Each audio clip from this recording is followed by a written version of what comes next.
It is indeed a pleasure to have this privilege to play here for you. We intend to give you a very fine program, so just settle back, relax, and enjoy the moment. What up? Good morning. Just jump into it. Damn, it's bright. Bright. Let me see. Oh, yeah, a little more natural. What's up? What up? Mic check. Hey, if you're watching live, go ahead and drop a thumbs up, a hey, a good morning. What up? What's up, Courtney? What's good? Checking in early. What's up? We're gonna jump right into it today. First of all, no, we're gonna act like humans and not automatons. How you doing? I don't know who observed Christmas. I don't know who's currently observing Kwanzaa, but I just want to say what up. Hopefully folks had a dope holiday. Hopefully some folks got off from work. Some folks were able to rest. If not, have extended couple of weeks off. Hopefully, you're able to prioritize rest and family and connection as we re-enter into the swing of things. I know it's still the holiday season technically. We're not even past New Year's yet, but and I don't know how viewership is gonna go today, but I'm gonna jump into it and handle my handles. But hopefully people are feeling good. I know I do. I kept it local. Just chill with left and right Twix, my parents, and really just enjoyed some rest, especially on Saturday. And a little bit yesterday. Anyway. All right, so today I'm just going to switch it up until I see some folks in the chat. Regardless if I see folks in the chat, I just want to lift this up. Oh, before I switch the screen, right? So we're going to be talking about this. All right. If you got the email, if you received the email, if you saw the little, notification pop up today, we're going to be discussing redistricting. I cannot say it. Be prepared to just correct me in your head. Hopefully not on some anti-black shit, some respectability bullshit. But anyway, voter suppression and voting rights. So we're going to be talking about gerrymandering, redistricting, voter suppression. We're going to draw on some older resources, as you can see in the thumbnail here. You'll see, one person, no vote, which I broke out, got my little notes in there. So I got that. We're going to talk about that a little bit. We'll talk about a book that I haven't read, but we're going to look at some content from Adol Gentleson. You'll see him there pictured all the way to the far right there. He's the author of Kill Switch, a book that I have not read, but just seeing the way he walks and the appearances that he's made regarding preserving our democracy. I'm really interested in checking that book out of my local library. Also, you see on the thumbnail, Carol Anderson, who's the author in the middle right there. She's the author of One Person, No Vote. Author not pictured, but his book is there. R.A. Berman, the author of Give Us the Ballot, another really, really good book. These three books are very important, I would say they're very important. If you want to talk about voting rights, if you want to talk about how to combat partisan redistricting. These are some of the books you probably want to put in your arsenal. Check out from your local library. Gilda Cobb Hunter's up here, of course. We're going to revisit one of my favorite little videos.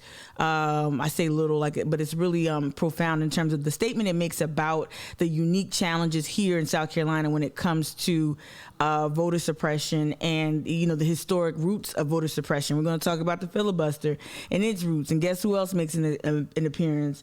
Of course, Mr. Calhoun makes an appearance. So anyway, we're going to tackle all of that. I want to switch back up and just do camera only real quick and say, again, I know it's the holidays, so I know people might not be as, if you're watching, if you can say hi, say, drop it in the chat.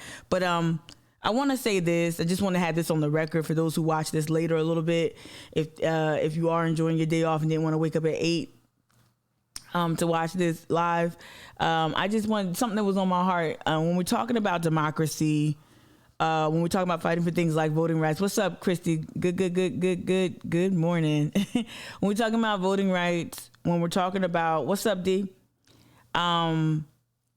We're talking about voting rights and talking about holding these establishments accountable And like, it's, to me, a lot of this, and I might be oversimplifying things, but a lot of this is taking hold of the narrative and making sure that the issue is framed correctly. And I know that could be subjective, but it is what it is. So from my stance as someone who is left of center, it's important for me to own the narrative, to reclaim the narrative, to constantly frame the issue as accurately as possible, not just even in the ways that just benefit me and my sensibilities and my personal priorities, right, as a citizen, but I like to root a lot of my stances, of course, in academia, in scholarship, and in like just empirical data that can't be disputed, right? So I think it's important to formulate arguments against certain oppressive forces rooted in something really substantive, rooted in something other than just, Twitter rhetoric and whatever's kind of popular.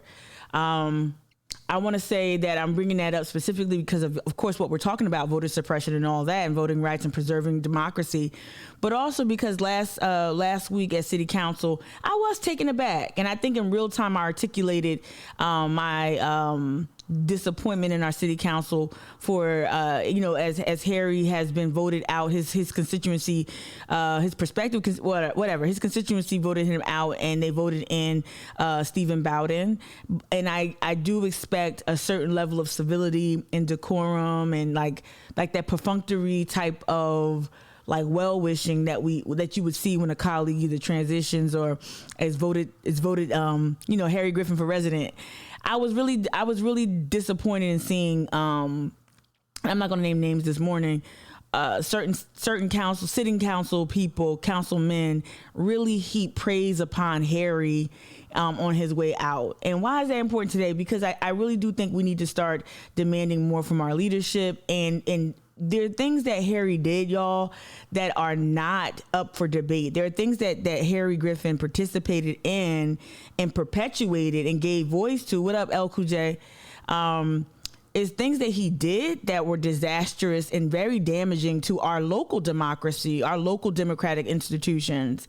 Him lending his name to a faction of folks who are very, very, very explicit in their support of the alt-right, of the Proud Boys, of white power ideology. I don't think you can just kind of like sweep that under the rug and say, oh, well, I'm really proud to know you. I really, really respect you. And so you guys can go back and either watch the replay here on Twitch. It's the one with like the traditional TV, we interrupt this broadcast barcode thing, whatever it's called.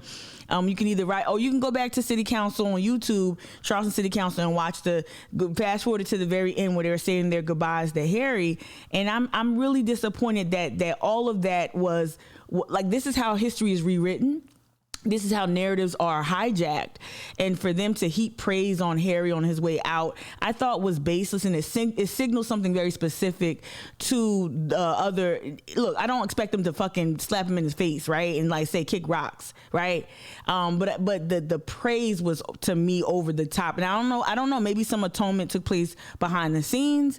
I don't know what Harry could have done, but I tell you one thing: I never heard Harry fully issue a public apology for things he said, things that were aired publicly. I never heard Harry address his missteps in terms of a lot of things that he was caught up in, right? And so I want you to keep that in mind. I don't want you to just be upset and angry and pitchforks and torches and go to the certain council people who were heaping that's not what I'm calling for, but I am calling for you to demand better from them.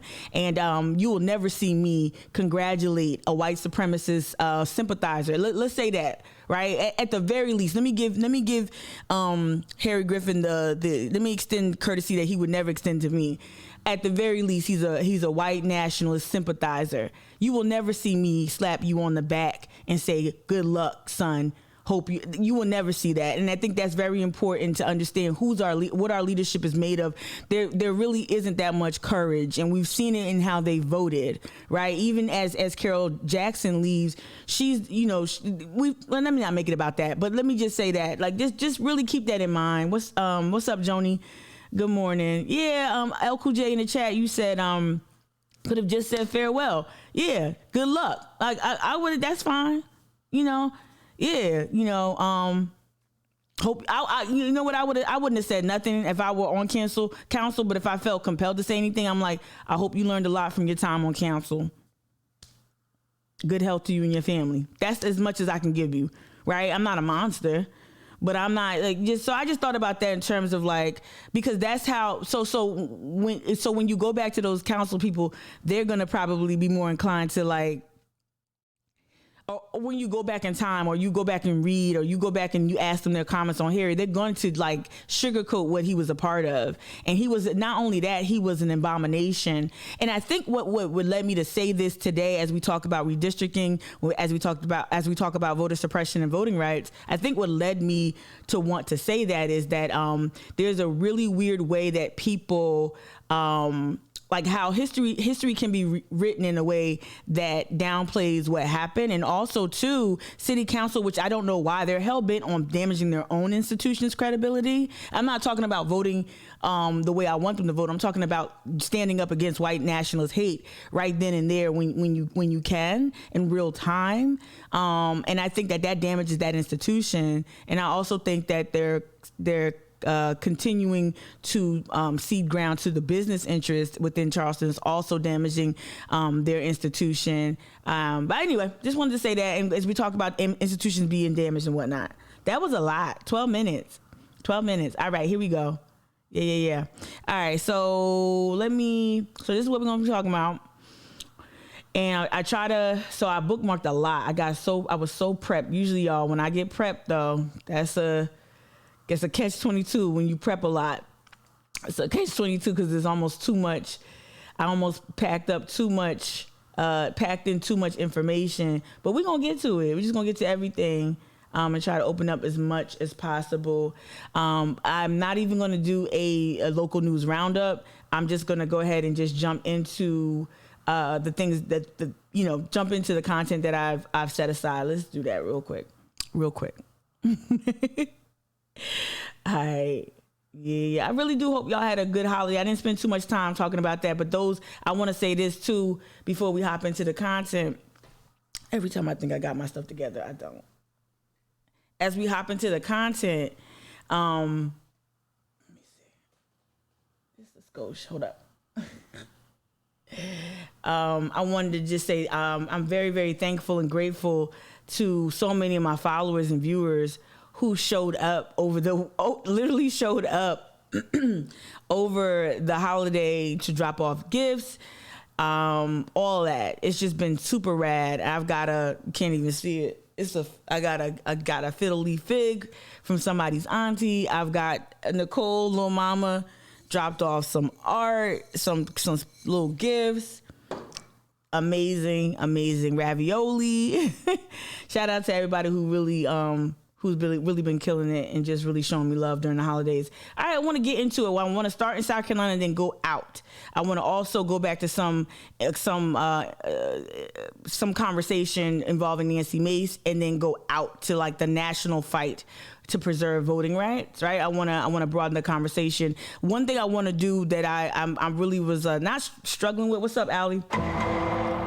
Good morning, Joy. One thing that I really want to do is not necessarily. Again, I don't feel like the onus is on me to craft all the solutions, but I want to point y'all to at least some resources to watch and engage with on your own, so that you can figure out like, okay, well, I'm going to join the fight to end partisan gerrymandering. I'm going to join the fight this way, or I'm going to listen to these voices and these intellectuals or these lawyers on this fight. That I want to at least give some options on how to engage, right? So you're going to hear me reference the Brennan Center, maybe Fair Fight, but you're also going to, I stumbled upon some really interesting, like, I guess, voting rights. I don't know if they're think tanks or however organizations and people who've democratized data to help you kind of understand what type of redistricting is going on locally. So I wanted to start at more recent news here in South Carolina about redistricting. I want to go to first an article from the state newspaper. So let me do that. Let me go back to that and then the state. I think it was something within the last 24 hours. No, that wasn't it. Within the last 24 hours regarding South Carolina redistricting from the state. I think this is probably it. Yeah, right here. All right, so yeah, Zach Izikoski. All right, so how will redistricting impact South Carolina's political balance in years to come? I'm gonna make that a little larger so y'all can see it too. Good morning, y'all. Good morning. Okay. So after, and then we're going to get to some videos that kind of back this up, so I'm not just reading to y'all. After months of public hearings and several weeks of legislative hearings about decennial redistricting process, South Carolina's voting maps are set. So our maps are set, and we're going to see that with another tool that I found too, right? It shows you the status of voting rights legislation or things of that nature. I'm actually going to open that up right now before I forget. Yeah, Ballotpedia has something that I wanted to pop up there. Okay, so our maps are set, barring a successful legal challenge that forces lawmakers or the courts to redraw district lines. The State House and Senate maps adopted earlier this month will remain on the books for the next 10 years. All right, put a pin in that. I'm gonna read this next paragraph and then I'm gonna hop out. All right, the new maps ensure that South Carolina's House and Senate districts, which had gotten out of whack due to uneven population growth over the past decade, once again contain an equivalent number of people. The thing now I'm gonna start reading. The thing you want to watch out for when it comes to monitoring redistricting, even though again this is already set, right? The thing you want to watch out for is what bodies does South Carolina, like what committees, what bodies are in place to help make sure that the maps were drawn equitably, right, fairly, right, and not along partisan lines. I wanted to open up. Oh yeah, we got a lot. It's almost too much recent reporting. Y'all have seen the news. That's why I wanted to finally dedicate a live stream to this. Hold on one second. Oh, Twitter. So yeah, so if you also were like, a lot of people were enjoying the holiday and maybe not on social media as much, but if you did follow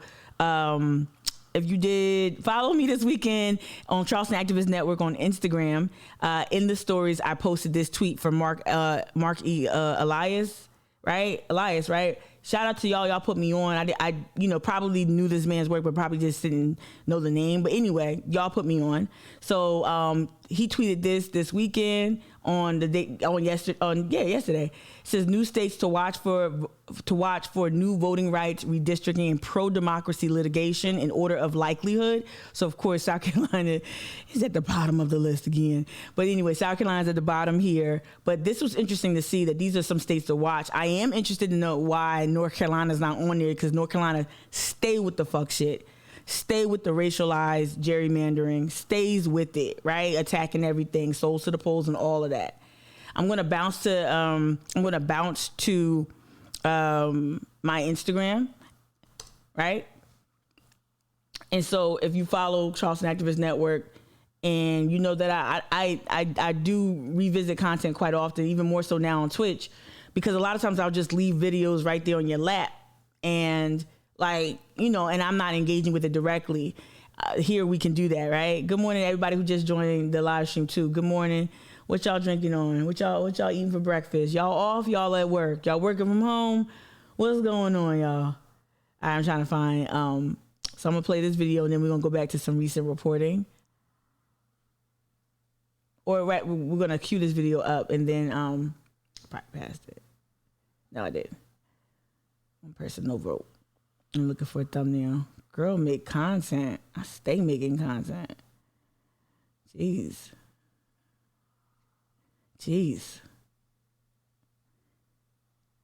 And Instagram is here we go. Okay, so I'm gonna cue this up. Let's go to. Let me see. So this right here. Okay, yeah. We already played this one, so we're gonna go right here, because so we know the maps are set, right? That's as per the story we just read. Parts of this, the maps are set right here, right? So here's some recent reporting.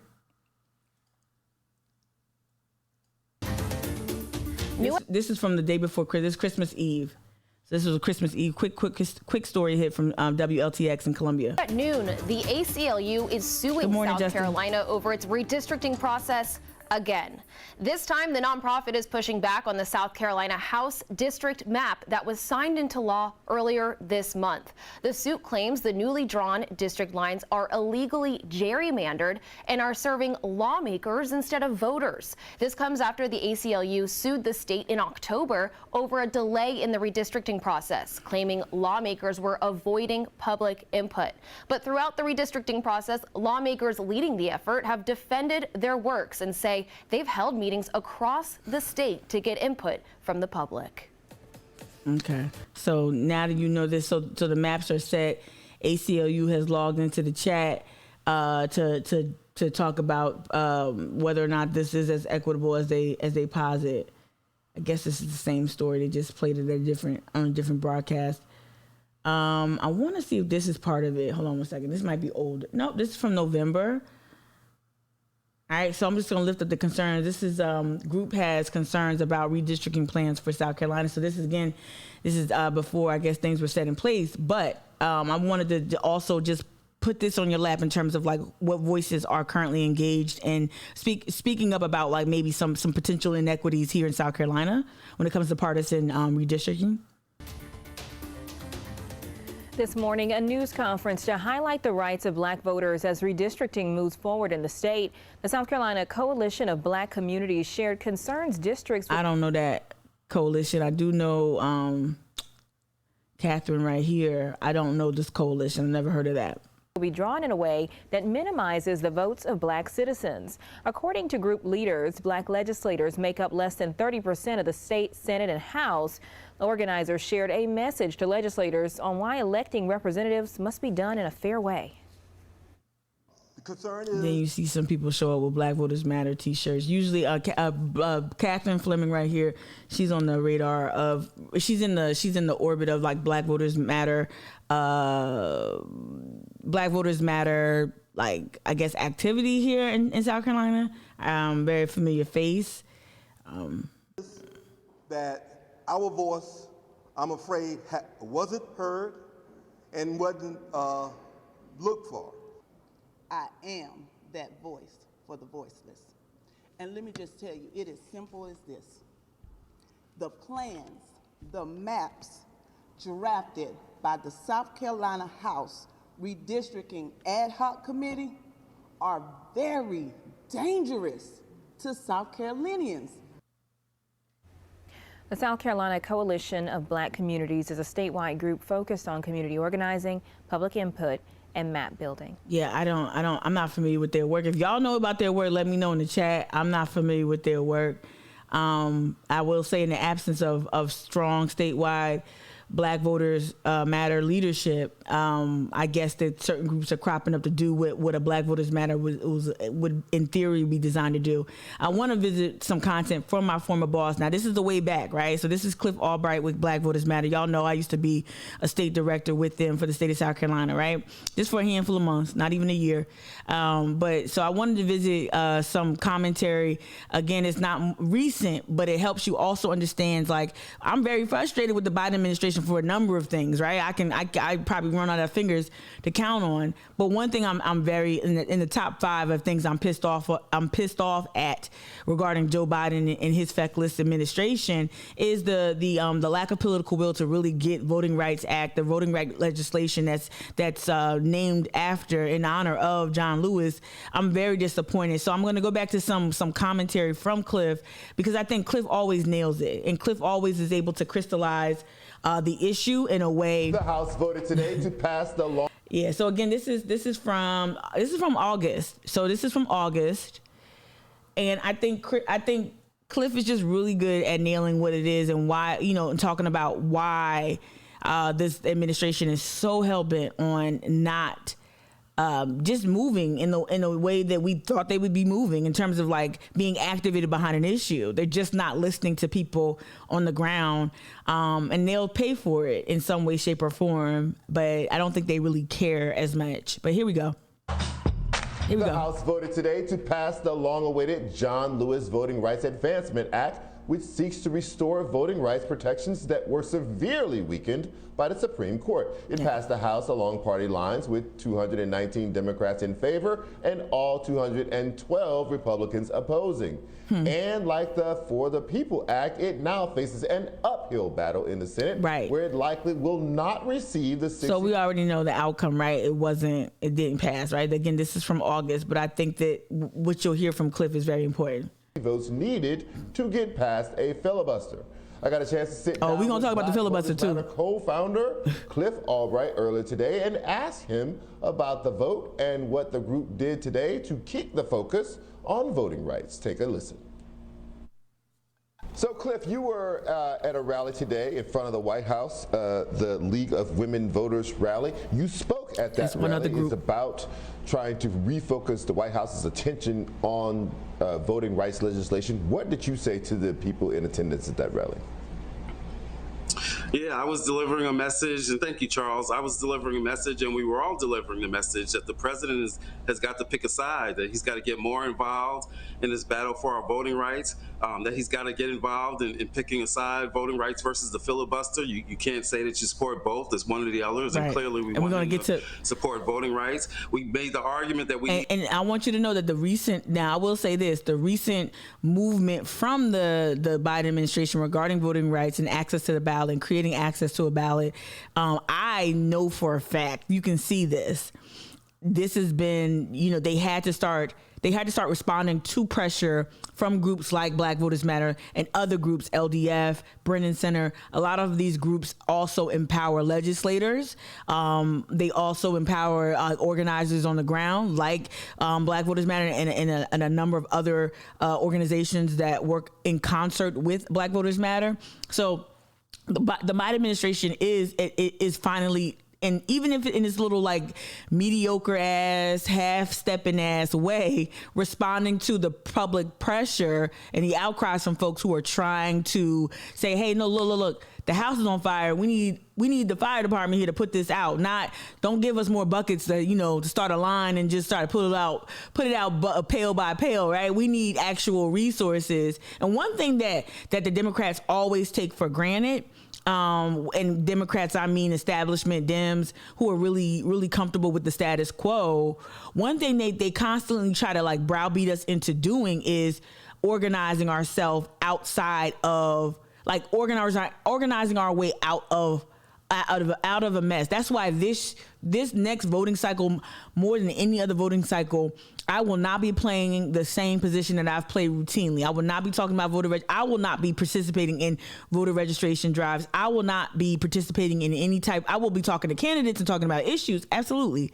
But I'm no longer going to organize around creating access, at least not in the ways that the party tends to want to call upon a Black voice, right? I'm not interested in talking to your candidate unless I'm interested in talking to that candidate for a specific reason.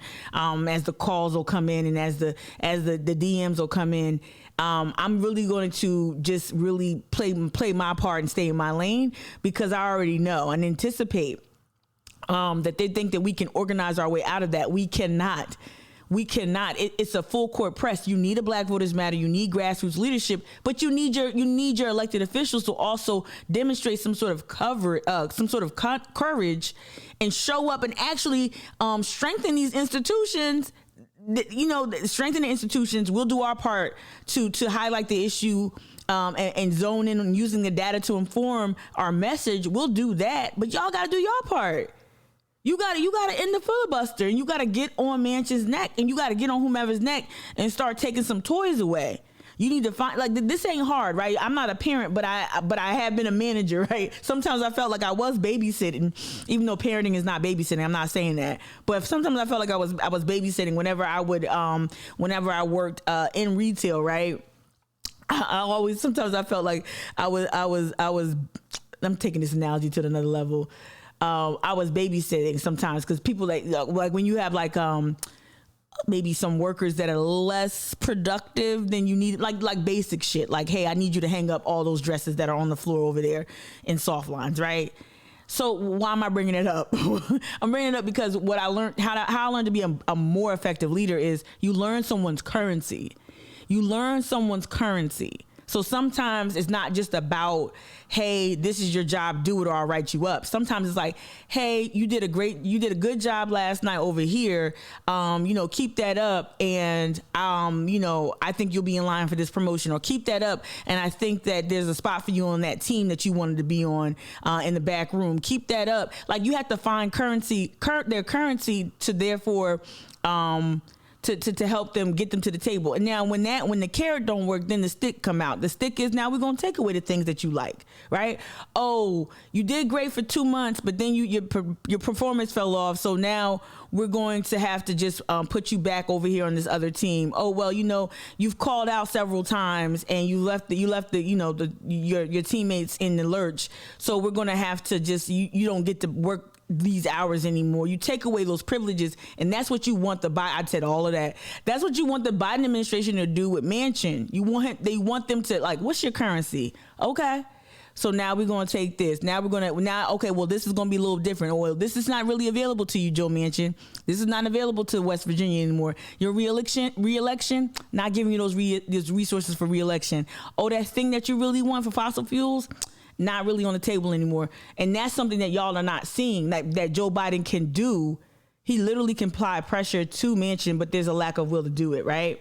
A big lack of will.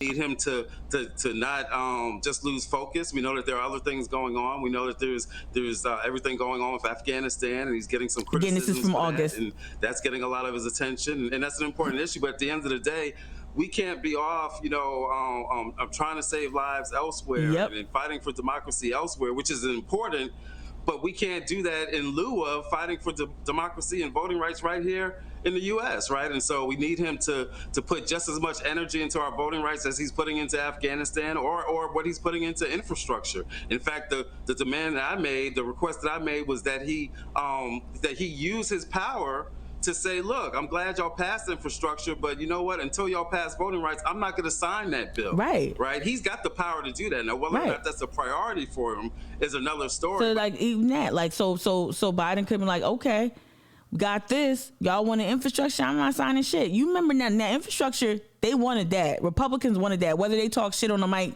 about it or not, they wanted those resources. That McMaster wanted that money, right? So, like, hello. Show some strength. Like, oh, you want this? I ain't signing shit till you get this together. Or how about we not separate the legislation? How about we not separate Build Back Better from the infrastructure, right? But if he meant what he said when he said that we're facing the biggest threat since the Civil War, then this should be a no-brainer for him. If he meant what he said when he said that he'd always have black voters back and that he's trying to save the soul of the nation, then it should be a no-brainer for him. He should be willing to elevate our voting rights in this legislation ahead of, or at least on par with, the same energy that he's been putting into infrastructure.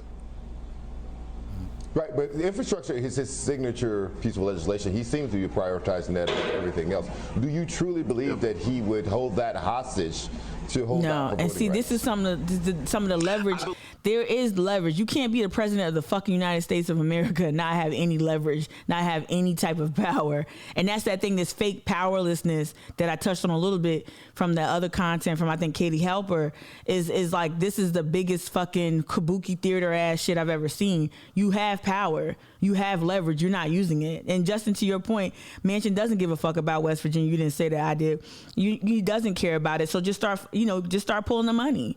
Start messing with the money. Start messing with the way money flows and resources flow in that state. Certain resources that he does care about that help his base, that help fossil fuel, right? Start doing that. Start working with his opposition in that state. Start strengthening them, right? Like there's campaigns, there's so many things that this administration could do that they just didn't do. Again, this is in August, but it shows you that, hey, there's some strategy that could have been employed. And this is where I don't know about y'all this holiday weekend. I don't know about y'all, but even your girl right here, that beef at the Christmas table ain't just reserved for white folks with MAGA uncles and aunties, right? Nah, my parents are just when I thought they was listening to me, CNN got their hooks in them, and so or whatever. Again, I always reference my dad's age because it informs the way he engages with me.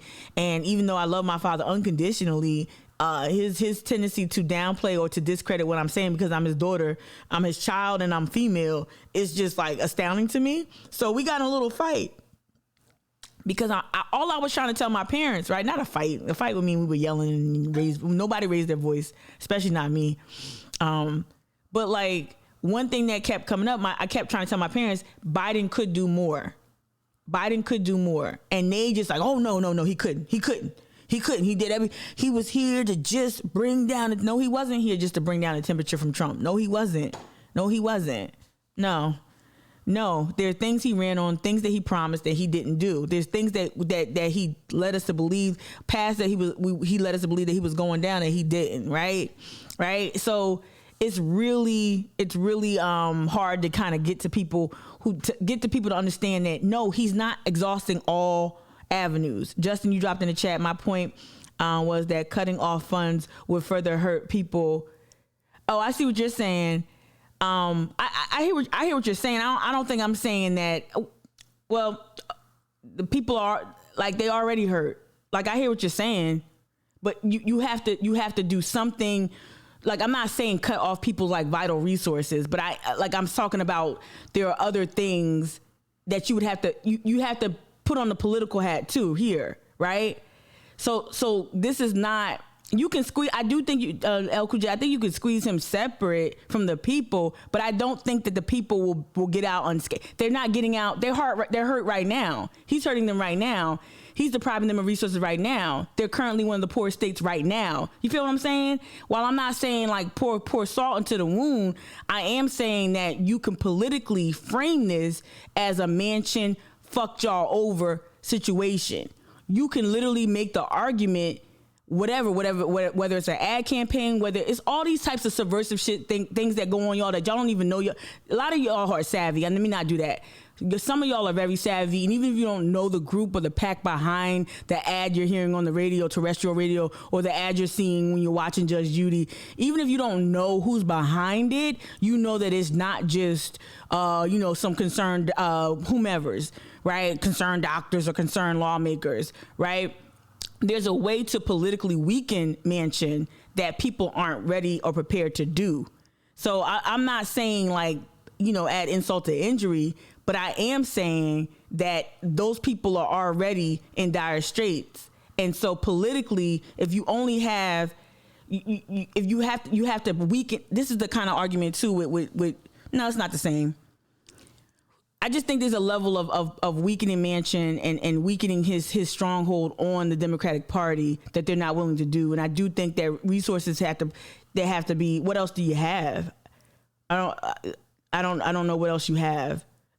Justin, did you have so you saying the money with his donors, so attack the donors, and that's what I asserted too, but there's other things too that you could do to paint him as a political liability. Joy, you said in the chat, and it's the long term versus the immediate, right? If we let Manchin go unchecked, that will hurt his folks worse. Right. I agree with that with that point. To me, it seems like they just want to enjoy having. Yeah. Oh, definitely. Right. That's the scapegoat. The parliamentarians is a scapegoat. Trump is a scapegoat. Mitch McConnell is also a scapegoat as well. Right. All of this is part of it. Yeah. I don't know. I think some of that's D, you dropped him changing parties. No, I don't think so. He's already a dino. He's already a Democrat in name only. He already votes. He already moves and walks and talks like a conservative.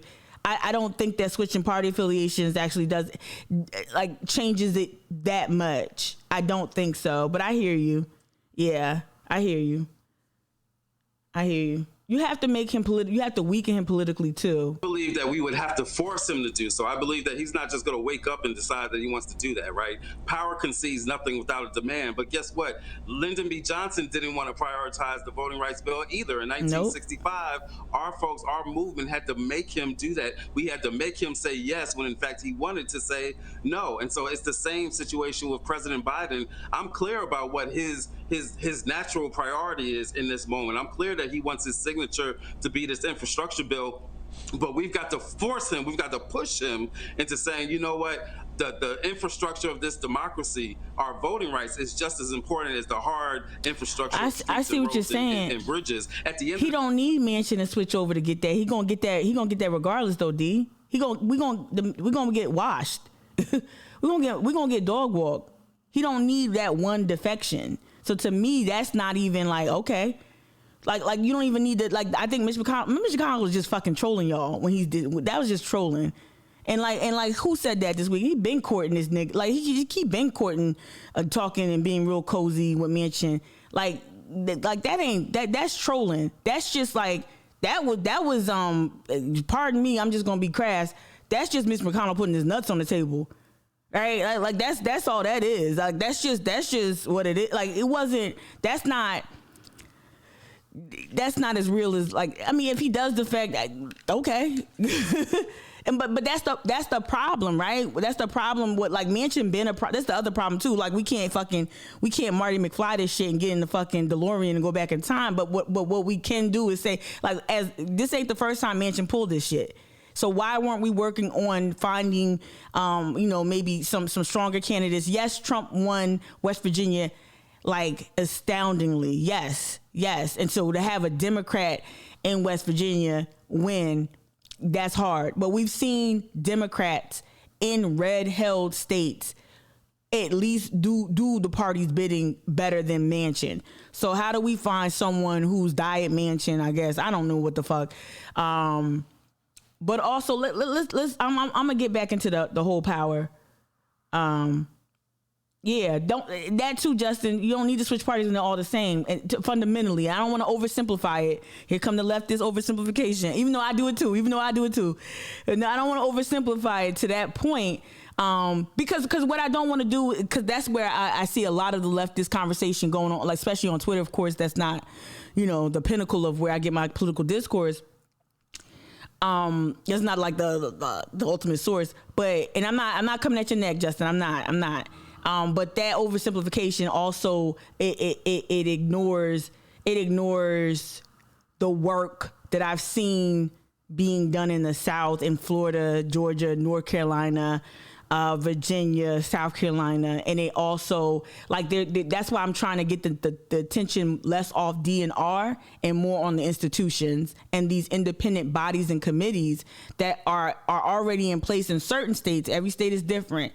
These other bodies that help maintain democracy. I kind of wanted to, I got a little wrapped up in electoral politics, the electoral part of it, but it transcends that, if that makes sense. So, like, a lot of times we like to oversimplify this about, oh, well, y'all vote. Like, what I saw with the leftists were loving this. And this is why I hate this is what it's just this grave dancing shit that the left loves to do. At least the social media left. This grave dancing shit. Yeah, y'all voted for Biden. I saw a lot of people talking shit about people who voted for Biden. I voted for Biden. I'm not defensive about that decision, but I just don't know what does that do? Like, to prove, like, oh, we told you that, y'all told us to vote better and stuff like that. I've even liked tweets and shared some of those tweets. But then, like, there's a cacophony of voices that keep kind of like attacking people actually trying to participate in their democracy. Like, what the fuck people supposed to do?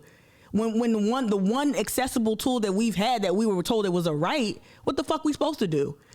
Right? And so I hate that oversimplification, but I do understand that the electoral politics part, the voting part, has dominated the conversation, where it's other things in place, other things and institutions and people and players and organizations that we need to get more acquainted with. And I'm just going to rattle off some right now, just in interest of what we're talking about, because I don't want to I sound like I'm admonishing somebody, and I'm not. So this is another, right, jot this down or jot it down later. Go to Florida, PIRG.org, New Voters Project. Put that one. Put that one on the list. Also, you want to go to redistrictingdatahub.org, redistrictingdatahub.org. Why is this important? Because as someone who tried to build out tools right in front of with the Democrats here locally, someone who tried to build out tools and realized really quickly I didn't have the data. I didn't have the data to create systems. I didn't have the data to really create all of the mapping that I wanted to get, right? And I knew that. I knew that without even like knowing it. I didn't have the data, right? And so once you have the data that helps you look at your state a little bit more accurately, you're able to see the problem a little bit more comprehensively, right? Right? You're able to kind of raise the level of discourse from some of the Twitter rhetoric and actually get to, oh, that's what my district is doing. That's what the census data is telling us, right? So go to redistrictingdatahub.org. What I love about this is they democratize the data. This is one of the things when, oh, Mika, you're so hard on the Democrats. You're so unrelenting. I'm unrelenting because they've seen me struggle. They've seen not just me, fuck me. They've seen activists, they've seen organizers, they've seen grassroots or outfits try to mobilize people, get people to the polls. And I've very rarely heard or seen the Democratic Party offer up data. I'm not even talking about the proprietary data that is like you hold close to your vest. There's so much data or even information about the data, presentations you can make. You don't even have to give out your data, but maybe do a PowerPoint, do a presentation on the data that help people understand their districts better. Help people understand the fight against voter access to the ballot, right? Right? Joni, telling people to vote better is like blaming a woman's clothing for being assaulted. You are not lying. For real. Right. These are so poor at messaging for sure. El J, you said that. Always, if the last 5 years and COVID or any and the insurrection can't help. Right. Last 5 years, COVID and insurrection, and you still fumble the bag, right? Not LQJ, I'm sorry. Joy, you said you agree with LQJ's point about the Democrats on messaging, but they won't do it of their own volition. Right. And that to me shows a will to not want to do it. Let me get back. So I think we heard some things there from Cliff that were very helpful in terms of knowing and understanding leverage. I wanted to also stay with South Carolina for a second and then bounce out to some other reporting. Census data, this right here is real like vanilla census data, like what is redistricting that we need to I probably should have played first. I wanted to get to, we talked about the ACLU here in South Carolina suing. But this right here. So this is a montage, and they posted this. Forbes posted this on Christmas Eve, but it's a montage. As you can see, the title, I don't know if you can see it. Do you need an ID to get into the building? So that's what Nancy Mace has been talking about. She's been lifting. I really want to poke holes in Nancy Mace's this whole ID thing, because she really thought it was a walk-off home run, right? So this is Republicans grill witnesses over voter ID laws, right? So Nancy Mace, we'll play her first, and we'll try to have fun with pinata, turning her points into a pinata. We're going to be getting as much as I can. Justice. My time's expired. So Representative Nancy Mace for her 5 minutes of questioning. Thank you, Mr. Chairman. If you ever want to run and you're passionate about running for office and you were like, I don't know if I can run for office. I don't run for fucking office. Because watch this brilliant political mind at work. And I want to thank Ms. Thompson. I was a state lawmaker for 3 years before I came to Congress. I represent the 1st Congressional District of South Carolina, and South Carolina has had its own history, very bad history with Black South Carolinians, Black and Brown and African Americans. I recently took a vote to move statues like Supreme Court Justice Taney, removing his bust out of the Capitol Rotunda because he wrote the Dred Scott opinion, the one that said. So this is her walking, talking out both sides of her mouth, because she's going to now discredit everything she says. She's trying to tell you that she's sympathetic, that she's common sense, that she's da da da da. Right? I'm sure this is exhausting to her to have to keep walking this line and then go back and then lie and talk to Fox News and act crazy. But let's let it play. That Black and brown and African Americans could not become citizens of the United States of America. I got you, Justin. I hope I voted to move, someone like Wade Hampton, who. Hey, Justin, I hope I don't sound like I'm being a bitch. And I mean that's me talking. So hopefully I don't sound like I'm shutting you down or nothing like that. I just get so frustrated with this shit.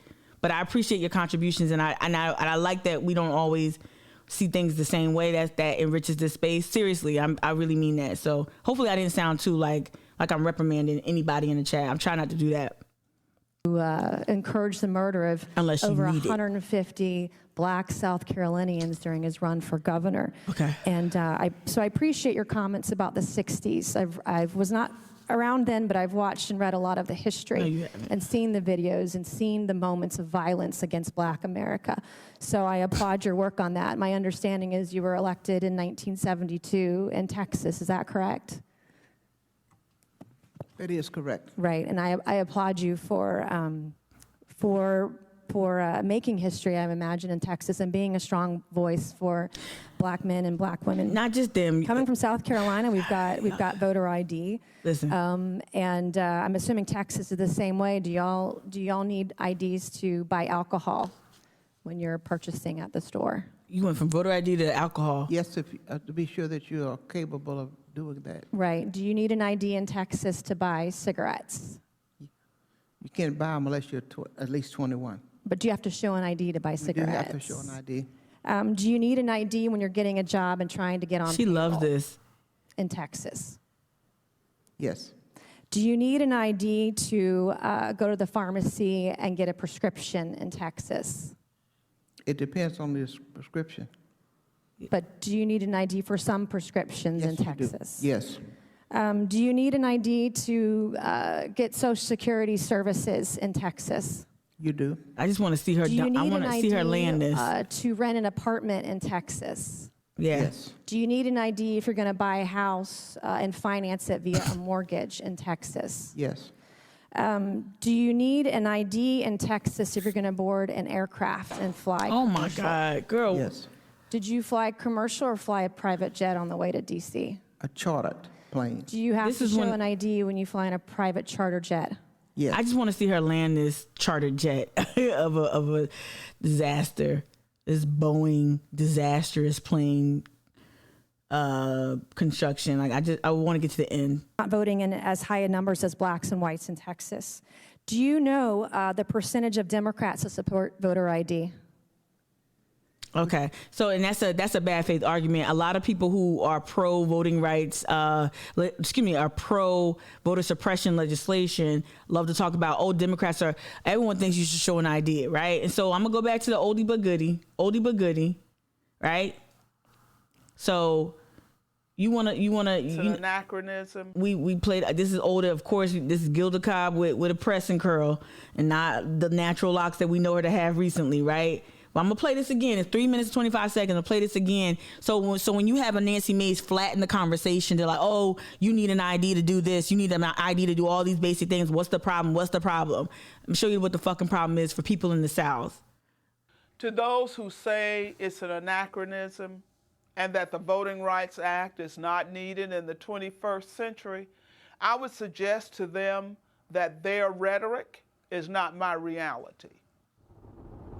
I'm Representative Gilda Cobb Hunter. I represent House District 66, which is comprised of eastern Orangeburg County. My district is rural, majority Black, working people who are salt of the earth, people of faith, who care about their community and who cherish their right to vote and have been participating since the mid-70s when their right to vote was fully recognized and they were able to do it.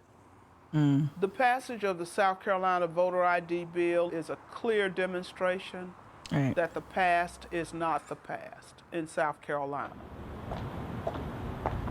The voter ID bill we passed was designed to block people from voting, particularly people of color. people, for example, who don't have a birth certificate, so they are not able. So, like, what two things that strike me as like just easy ways to attack Nancy Mace's argument, even though I didn't let it finish. The crux of her argument was voter ID law. She's tweeted about it. She's going on and on about these voter ID laws and how they're just regular. They're not prohibitive. They're not barriers to democracy and all the other stuff. And the one thing that immediately jumps out is that how she's trying to frame it. And you heard her, and she was heaping praise on the representative from Texas. You heard her also kind of make it seem like this is an old issue, like this is old 60s and 70s. This is how the Voting Rights Act was gutted in 2012, 2013, was with that argument. Oh, slavery and Jim Crow, that's the thing of the past. No one's drawing districts along partisan or racial lines. No one's trying to stop black people from voting. That's not an issue, right? And that's what Mace, that bad faith argument that Mace was trying to like heap, kind of just like drop on the representative's lap. And what this video does, even though it's not as recent, it shows you that this is still a contemporary issue. This is just one aspect of why voter ID laws, how they can, this is just one aspect of how they can, how the voter ID laws kept people from voting in South Carolina, people that are my mom and my dad's age. To go and get or a younger free ID. As far as I can tell. People like Mrs. Hannah White. I don't know anything about my birth certificate. I don't know anything about whether they write it down or not. Mm-hmm. I really don't know. And during that time, it wasn't like you going to the hospital and having a baby. As far as I done searched Orangeburg County, Columbia, and quite a few places, there's no birth certificate nowhere for me. So again, y'all have heard me speak at length about both my parents being born to midwives because they as babies were not allowed to be born in hospitals, right? So these are people in my lifetime. These are people in your lifetime. These are people who are very much alive and kicking and doing great, right? And they're at maybe the older end. There are still some people who are younger than my mother. My mother and my father are both 71 and 81. There are people who are old or younger than them that also have that same, depending on where you were raised, right? So when it comes to people in the rural South who were not born in hospitals, they are a little bit, not everybody, because my dad has a birth certificate, my mom does too, but they are less likely to have a birth certificate. They are more likely to have some kind of issue with the birth certificate, given how Jim Crow worked, right, to keep them out of hospitals. The other thing I wanted to lift up from One Person No Vote, this is in, I think this is chapter 5, the resistance, yeah. So some of these sweeping voter ID laws, what Nancy Mace is not lifting up is because the birth certificate is how you get the state ID, right? Right. So one thing that Mace is not lifting up is how hard it is to get the ID if you come from this type of background that you see on your screen that we just heard from. There's another instance. So let me see. I want to make sure I get the right portion of this, not read extra things. So people who lived in housing projects, right? Those qualify. I'm kind of jumping in the middle of something, so please forgive me. It's a paragraph in the middle of a bigger chapter, but those qualified voter IDs could be obtained at the Department of Motor Vehicles. But Governor, okay, let me go back up. Yeah, no. So this is in Alabama. Okay, Alabama has rejected even modest suggestions to lessen the photo ID law's impact. Last year, for example, Alabama officials ruled that people could not vote using photo IDs issued to them by public housing authorities. In response, the Secretary of State, John Merrill, did not address that issue head on, but used the cloak of protecting the ballot box from fraud to justify, we heard that with Trump, to justify a law with both, we see that in Texas specifically, to justify a law with both discriminatory intent and impact. This was his attempt to plant the state's flag in something less toxic than overt racism. And this is what we'll see in South Carolina. It won't be as blatant. It'll be more subtle. So in Alabama, they said, well, no, you can't use your housing project ID to vote, even though it's housing projects are these are federal buildings and these IDs come from the federal government, saying that you can't use that. And why did they single out housing projects, right? right? Because we know that. Let me see. In this instance, let me go back up here. Those qualified voter IDs. Those qualified voter IDs could be obtained at the Department of Motor Vehicles, but then Governor Robert Bentley closed the DMV locations in 6 counties where African Americans made up more than 70% of the population. So even to get to the DMV, they closed all the DMVs in black areas, right? And then I couldn't find a percentage, but there was a high percentage of black folks who lived in those housing projects. So they were doing this along racial lines. So when you have a Nancy Mace trying to say, well, hey, you need ID to get cigarettes, you need ID to do da-da-da-da, like, okay, chill out with that. There are other things that people are doing with this ID to make getting an ID harder, to also invalidating what kind of IDs you can bring to the polls, right? To like you can use your gun, license, right? In South Carolina, yeah, you can use your gun license, but you can't use your student ID if you go to College of Charleston, right? Like what's that about, right? Or if you don't have a birth certificate, you can't go to the DMV. You can't necessarily get your ID. Once these laws came in place, we saw a lot more of this, right?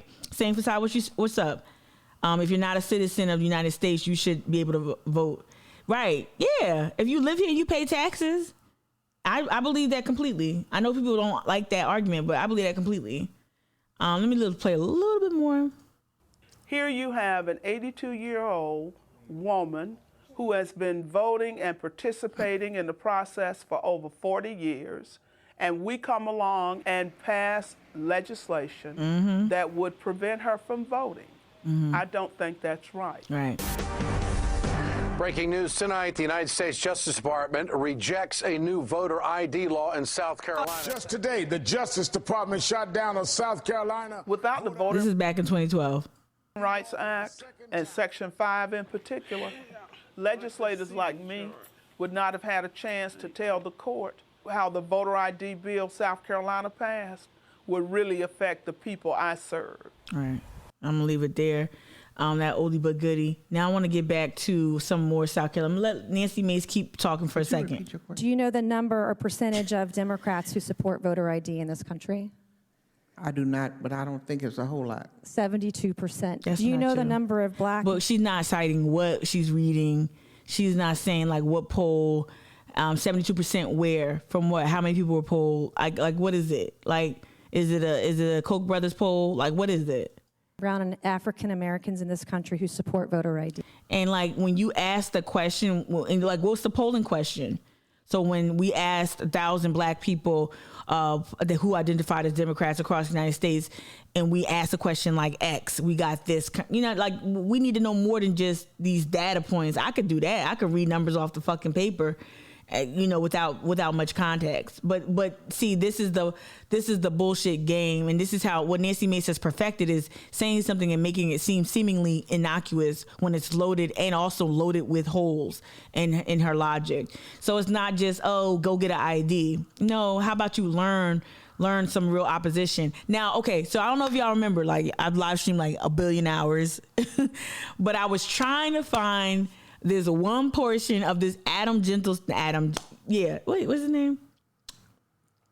It's Adam Gentleson, right? I was trying to find Mika's on your damn thumbnail. Like, come on, girl. I was trying to find this one clip here from Democracy Now! About the filibuster, because that's the other thing that I should have put on the thumbnail. I forgot to put filibuster, but the filibuster is also a problem again. Joe Biden, let me go to more recent reporting on the filibuster, right? Where Joe is now, supposedly, right? Let me see if I can find it. Yeah, right here. This is supposedly where he is now. Let me see how many minutes this is. Yeah, that's perfect.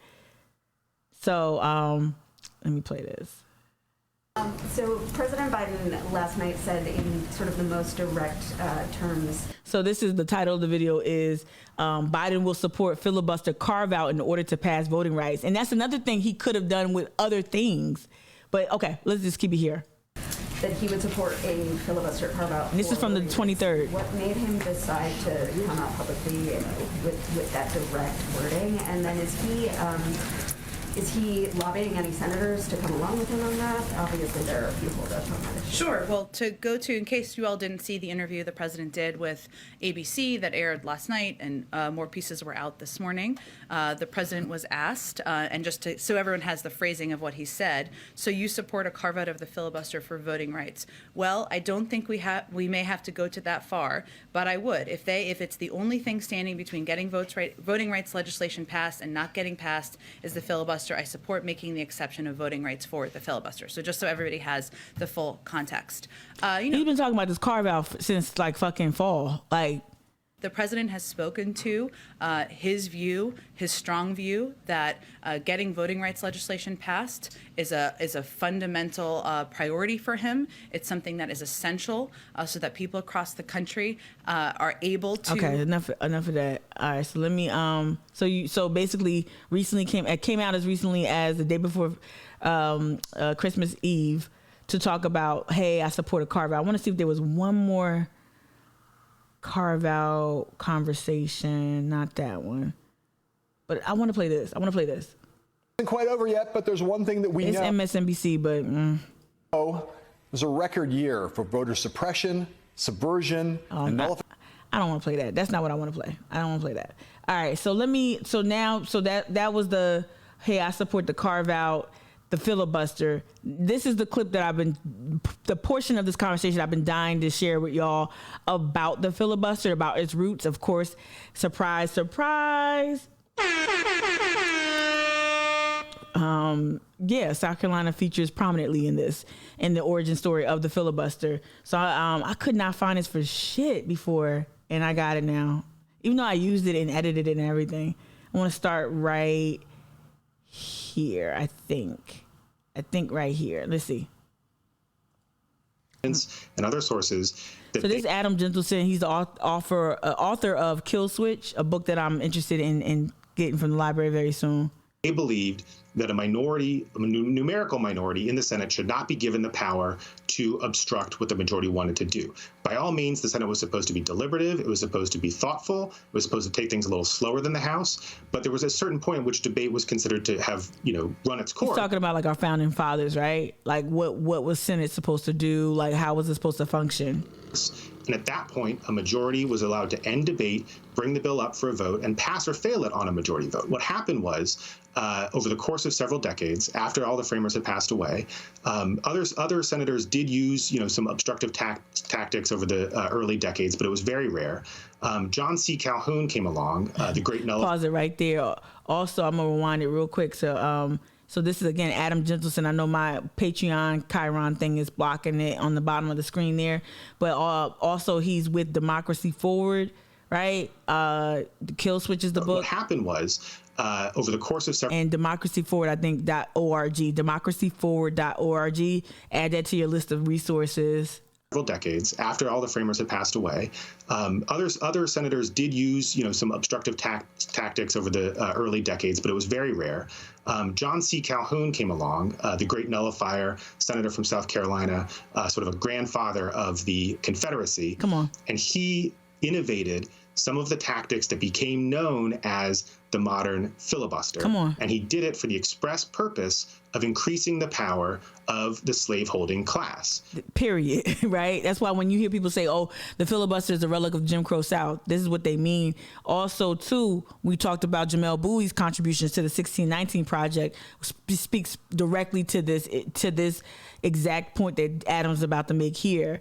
And it really is important to understand that. Now, if you are of not you all literally, but folks who are like more inclined to listen to a Nancy Mace saying, well, this is something that happened in the past. You have to understand how this actually is like it's something that happened in the past. The Constitution also happened in the past. I love when people say this, like racism has an expiration date, but nothing else does, right? Like racism, it happened in the past. It doesn't happen anymore. There's so many more interracial relationships. There's so many more mixed children, right? That racism has an expiration date, but somehow these institutions that our founding fathers created, like for some reason, like it's just this weird thing we do.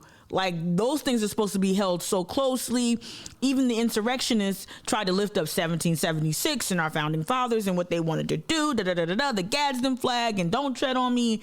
All this, it's amazing what they reach for from the past to strengthen their arguments versus what they reject from the past. Hello CRT, hello anti-history being taught in school, hello book banning and book burning, right? It's amazing what they're willing to relinquish versus what they're willing to hang on to. And so when people make that argument, like a Nancy Mace, oh, this happened, the racial discrimination is the thing of the past. What's of the past? Is the filibuster of the past, or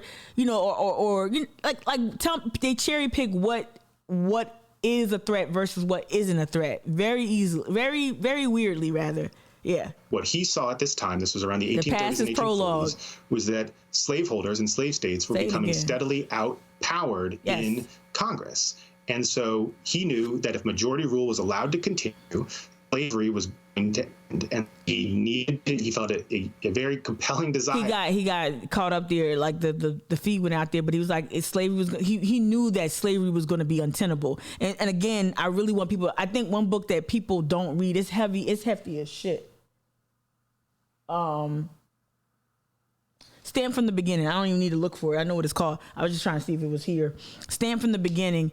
Please read that book. It is hefty. It is a big read. I was like speed read it like last summer, the summer before last. Stand from the Beginning really makes this shit crystal clear.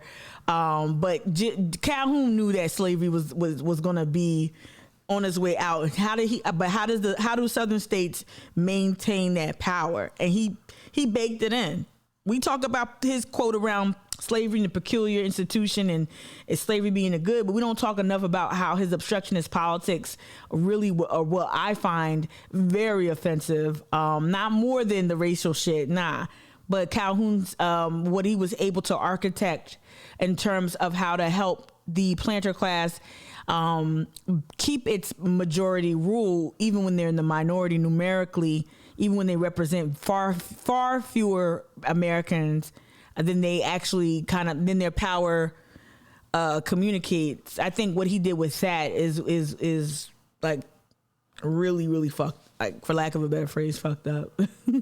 From his perspective, to increase their power in the Senate. And so what he did was innovate what we would describe as the modern talking filibuster, the sort of Jimmy Stewart style, holding the floor, joining with allies to delay a bill that he opposed, and at the same time doing it all in the service of this lofty principle of minority rights. And what the minority that he sought to protect was not a vulnerable population by any means. It was the planter class, the slaveholders. Right. And so that was the origin of this essential principle of minority rights being tied to the filibuster. It was a desire to protect not a vulnerable minority, but the minority of the planter class against the march of progress that Calhoun thought would progress under a majority rule system. Right. So take that to today and this battle over the filibuster in the Senate, the trajectory you see from slavery to Jim Crow to the new Biden administration and the Democratic majority and what they're trying to do, whether we're talking about COVID relief or talking, for example, about impeachment. Mm-hmm. Sure. So the key development in the history of the filibuster from the time of Calhoun to now is the transition from this talking filibuster, the Jimmy Stewart style holding the floor, into a supermajority threshold that can be applied to block any bill. And just to underscore, for the first 200 years of its existence or so, the Senate was majority rule. Even as the filibuster started to develop in Calhoun's time, all that senators could do was delay a bill. They had to talk on the floor, and eventually they had to give up. There was no ability to impose a supermajority threshold. Right. That didn't arise until after 1917, when the Senate put a rule on the books that ironically was designed to end filibusters.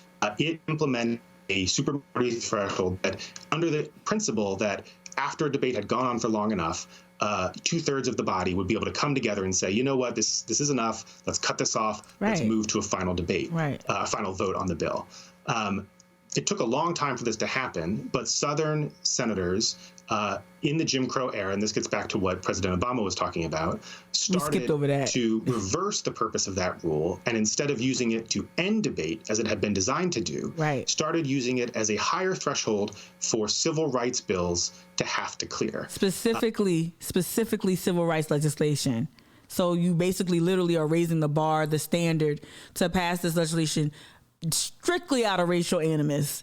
Like strictly out of racial and like that's it. We want the planter class, and we want the descendants of the planter class to continue to maintain a level of power that's not actually in line, that's not proportionate to, you know, population or whatever, demographics and whatnot, right? Ballotpedia had this, so you can go to Ballotpedia for a number of things, but they also have a redistricting, like literally says it right here, redistricting timeline update. South Carolina legislator announces special sessions. Again, we know it's already baked in. This is from November. What I want to get y'all into is kind of knowing the tools, knowing where to look for more information, knowing where to look for like a recap or you know, summation, if you will. Here's a summary of recent redistricting updates from South Carolina and Washington. So here, November 18th, South Carolina, President Harvey Peeler, Republican, said senators would meet on December 6th at 1 p.m. in a special session to address redistricting. Again, a lot of this already took place, right?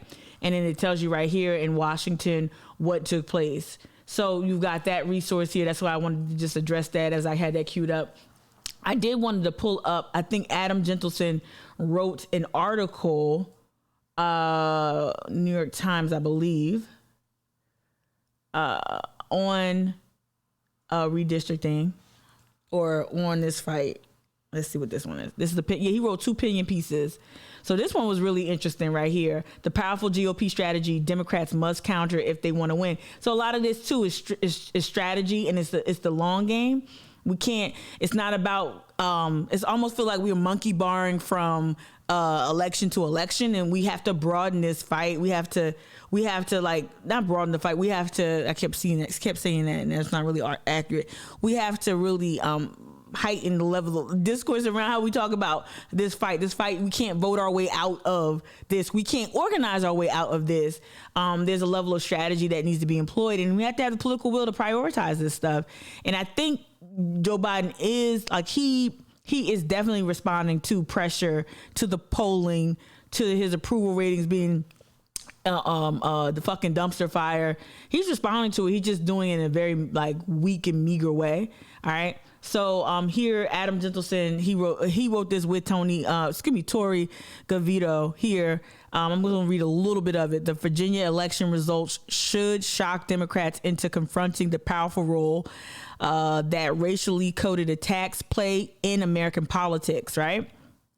No candidate would think of entering an election without a winning message on the economy or healthcare. Yet, failing to counter his opponent's racial dog whistles, Terry McAuliffe did the equivalent, finding himself defenseless against a strategy Republicans have used to win elections for decades. I'm going to read that again a little bit more smoothly. All right. The Virginia election results should shock Democrats into confronting the powerful role that racially coded attacks play in American politics. No candidate would think of entering an election without a winning message on the economy or health care. Hello. Yet by failing to counter his opponent's racial dog whistles, Terry McAuliffe did the equivalent, finding himself defenseless against a strategy Republicans have used to win elections for decades. Literally, especially the dog whistles. Youngkin is just espouses just as discriminatory, just as many discriminatory policies proposals. He's just wearing a fleece vest and a button-up shirt. He just casual racism with the sneakers, right? With the New Balance on. All right. Crucially, the Republican nominee Glenn Youngkin was able to use racially coded attacks to motivate sky-high white turnout without paying a penalty among minority voters. This appears to solve the problem bedeviling Republicans in the Trump era: how to generate high turnout for a candidate who keeps Donald Trump at arm's length, right? Before Tuesday night, conventional wisdom held that racially coded attacks could well spur higher white turnout, but that those gains would be offset by losses among minority voters. Mr. Youngkin proved this assumption false. He significantly outperformed the other Republicans among white voters, especially women. In 2020, Joe Biden beat Mr. Trump among white women in Virginia by 50% to 49%. All right. But according to the exit polls, Mr. Youngkin beat McAuliffe among them by 57% to 43%. Right. All right. So at the same time, Youngkin suffered no major drop off among minority voters. If anything, he appeared to slightly outperform expectations. He would, especially with the Ethiopian. There's an Ethiopian voting base, y'all, in the DMV area. That was really scarily engaged with Youngkin and pro Youngkin, which is, you know, that starts that whole ADOS thing. And, you know, Africans from the continent don't necessarily mean Democrats. And we're going to see that. We're going to see more and more Africans who are from Africa, from the continent, from various countries within the continent. We're going to see, just like Cuba, we're going to see them vote vote in ways we didn't think they would vote. Let me just say it like that. And you're starting to see that now. This is where that ADOS, the culture war is starting to heat up, because we're starting to see people from brown and black countries and continents really show up in like people assume that, all the Puerto Ricans that were displaced by Hurricane Maria, they're going to vote. No, they were conservative too. Right, we're going to start seeing more and more brown people defect to the right in ways that we probably didn't think before. Which doesn't bode well for me or for folks that like me at all, right? Not pitting anybody against anyone, just calling how I see it. All right. Let me get back to, so I thought that was very helpful and informative to kind of just listen to Adam Gentleson about the history of the filibuster and how it's really impeding, or impeding the things that we want to accomplish in terms of making sure that people have access to the ballot. I wanted to get to the OG. My inspiration, I wanted to get to Carol Anderson. I'm trying to figure out which clip I want to play. She sat down with Barbara Lee, I think last year, and there was an interesting conversation, but I wanted to get some more like excerpts more so. This was a conversation, I think it's a year-old conversation at CUNY, with CUNY TV, right? So I thought this was cute. This was good. Let me see. We're not going to listen to the whole thing, of course. But I thought this was a helpful conversation. Bob Herbert. Carol Anderson is the author of One Person, No Vote. Okay. She's got a new book that came out too about the Second Amendment, Black folk and gun rights, that I can't wait to go through. But let's read this. Let's watch this. It's oped.tv is made possible in part by the CUNY TV Foundation with the support of Ann Ulnick. Okay. Let's get to it. All right, here we go. In House of Representatives. A lot of people have argued that the unwillingness of these voters to go to the polls in 2016 is the primary reason Hillary Clinton was not elected.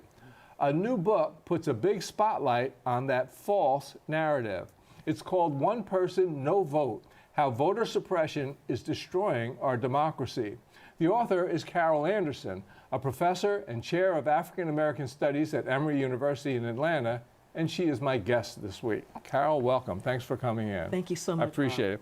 Well, so what's wrong with that narrative? I mean, turnout in an awful lot of crucial Democratic precincts was, in fact, down. If people had voted in numbers that they've traditionally talking about the 2016 election, Hillary Clinton would have been elected. What's the problem? The problem is, and this is what I found in the analysis right after the November election, is that black people didn't show up. But what they missed was that this was the first election, the presidential election in 50 years without the protection of the Voting Rights Act. Right. And without those protections, because of the Supreme Court's 2013 decision, Shelby County v. Holder, states went wild with voter suppression, voter ID. This is what Nancy Mace, closing polls. This is what, and again, I read a little bit from the book, and this is what Nancy Mace won't go deep into. She'll talk about the past, she'll talk about the 60s and the 70s, but she won't talk about is what happened in these Section 5 states. Remember, I brought up Section 5. I've brought it up continuously. Section 5 states were the states that wouldn't act right.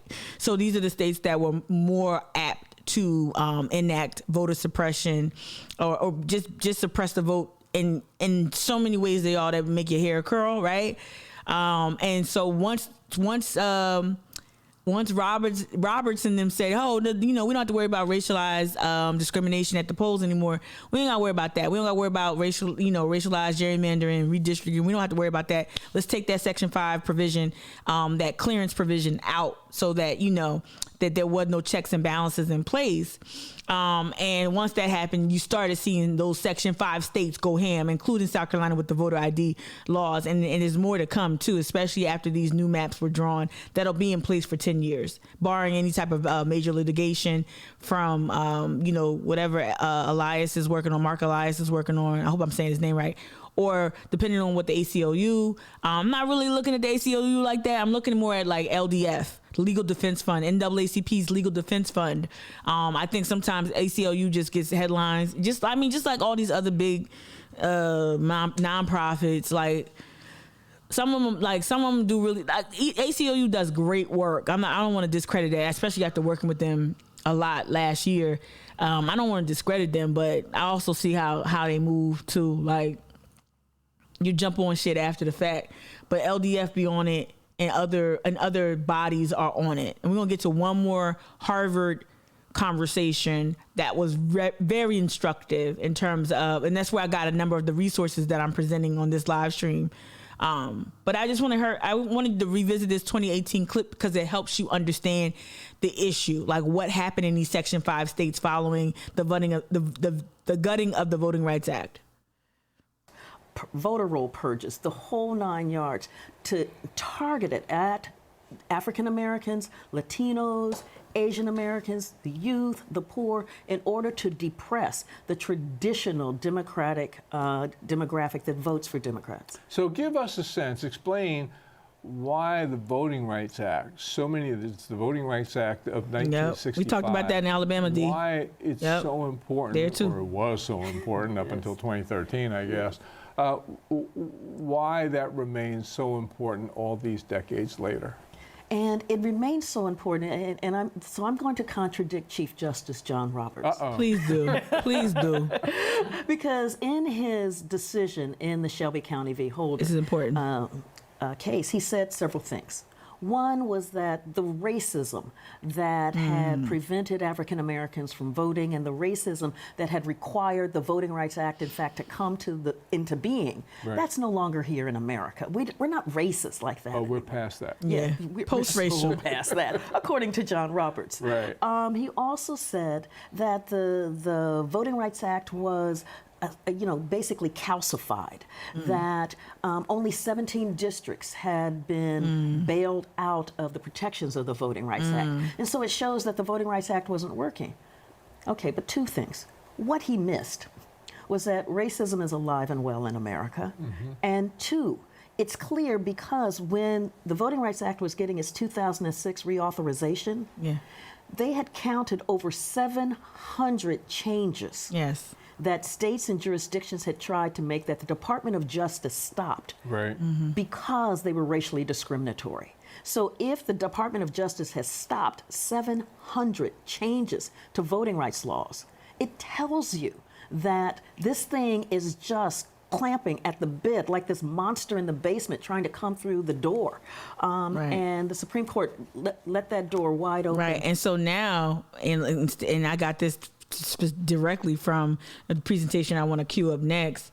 And now it's like a zombie attack, a zombie apocalypse where you really, or these think tanks or these nonprofits that were created to continue to create access to the ballot for residents. Now they have to really do work that they're not built to do. It's almost insurmountable, the avalanche of voter suppression legislation that has been creeping, not even creeping, like she said, like they, monsters are just kind of like, you're holding the door, right? Shout out Hodor. You're holding the door, and all these monsters, all this crazy stuff is behind it, and now these groups have to do like this is what Joe Biden and those are trying to get us accustomed to do. Well, we'll just out organize it. We'll just listen to black women. Black women at the polls. Black women running these campaigns, because that's what you're gonna start seeing. A lot more representation. I'm not doing it no more. I'm not wearing the t-shirts no more.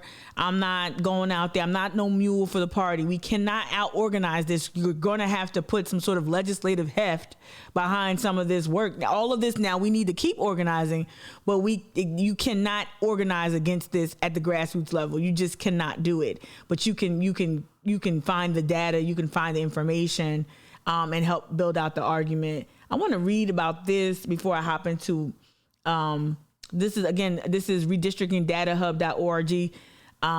Super important source. So let me just read what that is. Redistricting Data Hub. This is how they democratize data. I got this resource after listening to a presentation from Harvard that I'm going to skip to some of the parts that I felt were really value added.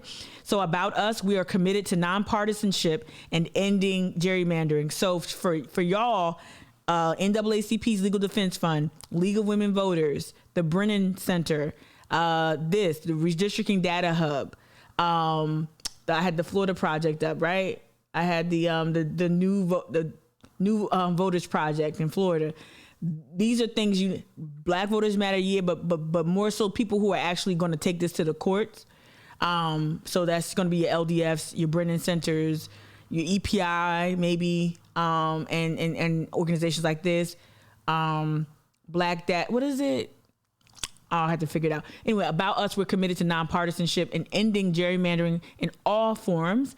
All right, who we are. The Nonpartisan Redistricting Data Hub was founded by experts with backgrounds in pioneering redistricting. Let me make that a little bigger. I know y'all can't read that. Lord, I'm sorry. Disrespectful. All right, Nonpartisan Redistricting Data Hub was founded by experts with backgrounds in pioneering redistricting legal cases.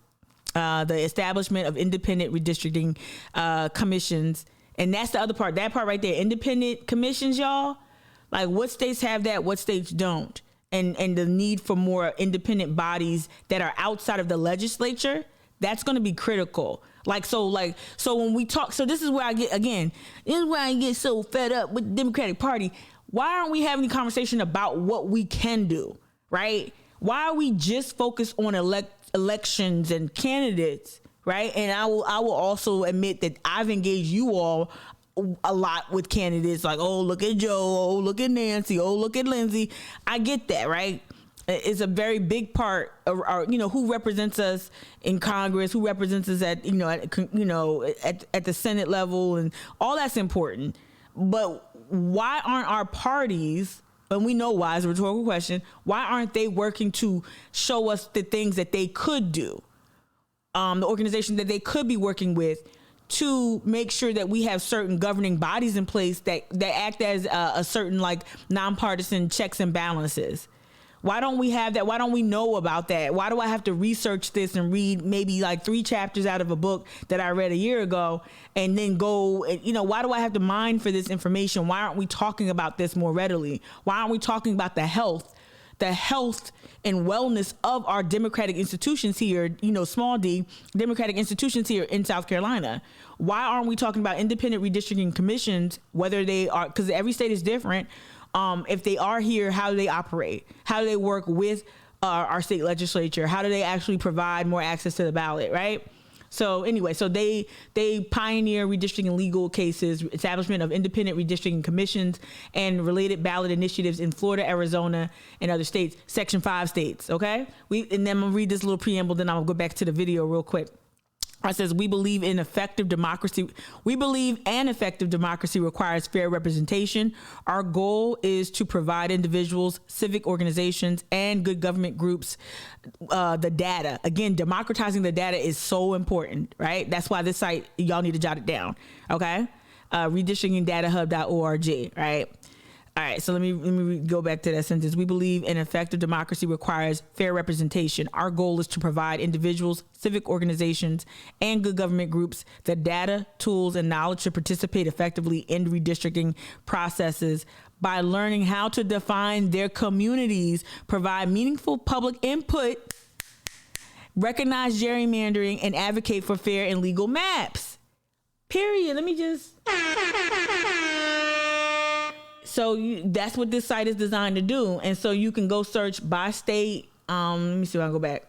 You can go by state right here, download data for your state, click on this, click on that, right? And then you hear South Carolina, download data for your state. Types of data. The data available for our states are precinct boundary and election results, voter files, incumbent addresses, population projections, hello, census, right? All this other stuff, right? So this data is here. Learn more about our data there. And then this state data does not have constitutional or statutory requirements. A little disclaimer shit right here. But here's individual data downloads. Like, this is all the stuff that I was aching to have, that no one within the party would not necessarily gift me with it, but show me how to obtain some of the maybe, how do you use a census shape file? How do you know, okay, election turnout, how do you break it down by not just race but age and other key demographics, right? Key details that you need to build out a comprehensive on the ground get out the vote strategy. And this is something the party does not talk about. Either they just choose not to, they feel maybe perhaps that this data is proprietary, or they just want you. A lot of the election bullshit that I rail against, y'all. Let me switch cameras for a second. I just got to do this.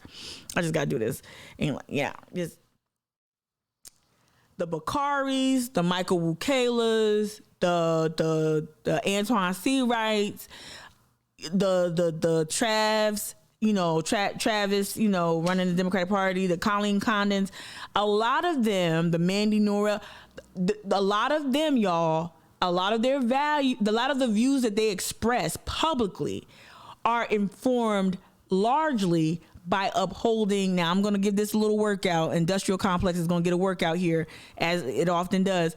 But a lot of the views that they express are only to uphold the election industrial complex. What do I mean by that? So sitting in Mandy Norrell Power's office and hearing her go on for at least 20 minutes about how detailed she is and breaking up her at that time, because she's no longer in office, breaking up her district by race, by this, by that, all these demographics, and having certain mailers go to the black people, having a certain ground game for this constituent, showing up at this event, that tree stump thing that they do up in Greenville or up in the upstate. Like, she talks so like deep. She was so specific about how she aims her focus in a specific way. And then she pulled out this binder. I was in her office so she pulls out this binder and she shows you all the mailers, right? And then she talks about, other things that you have to buy and purchase and subscribe to and van and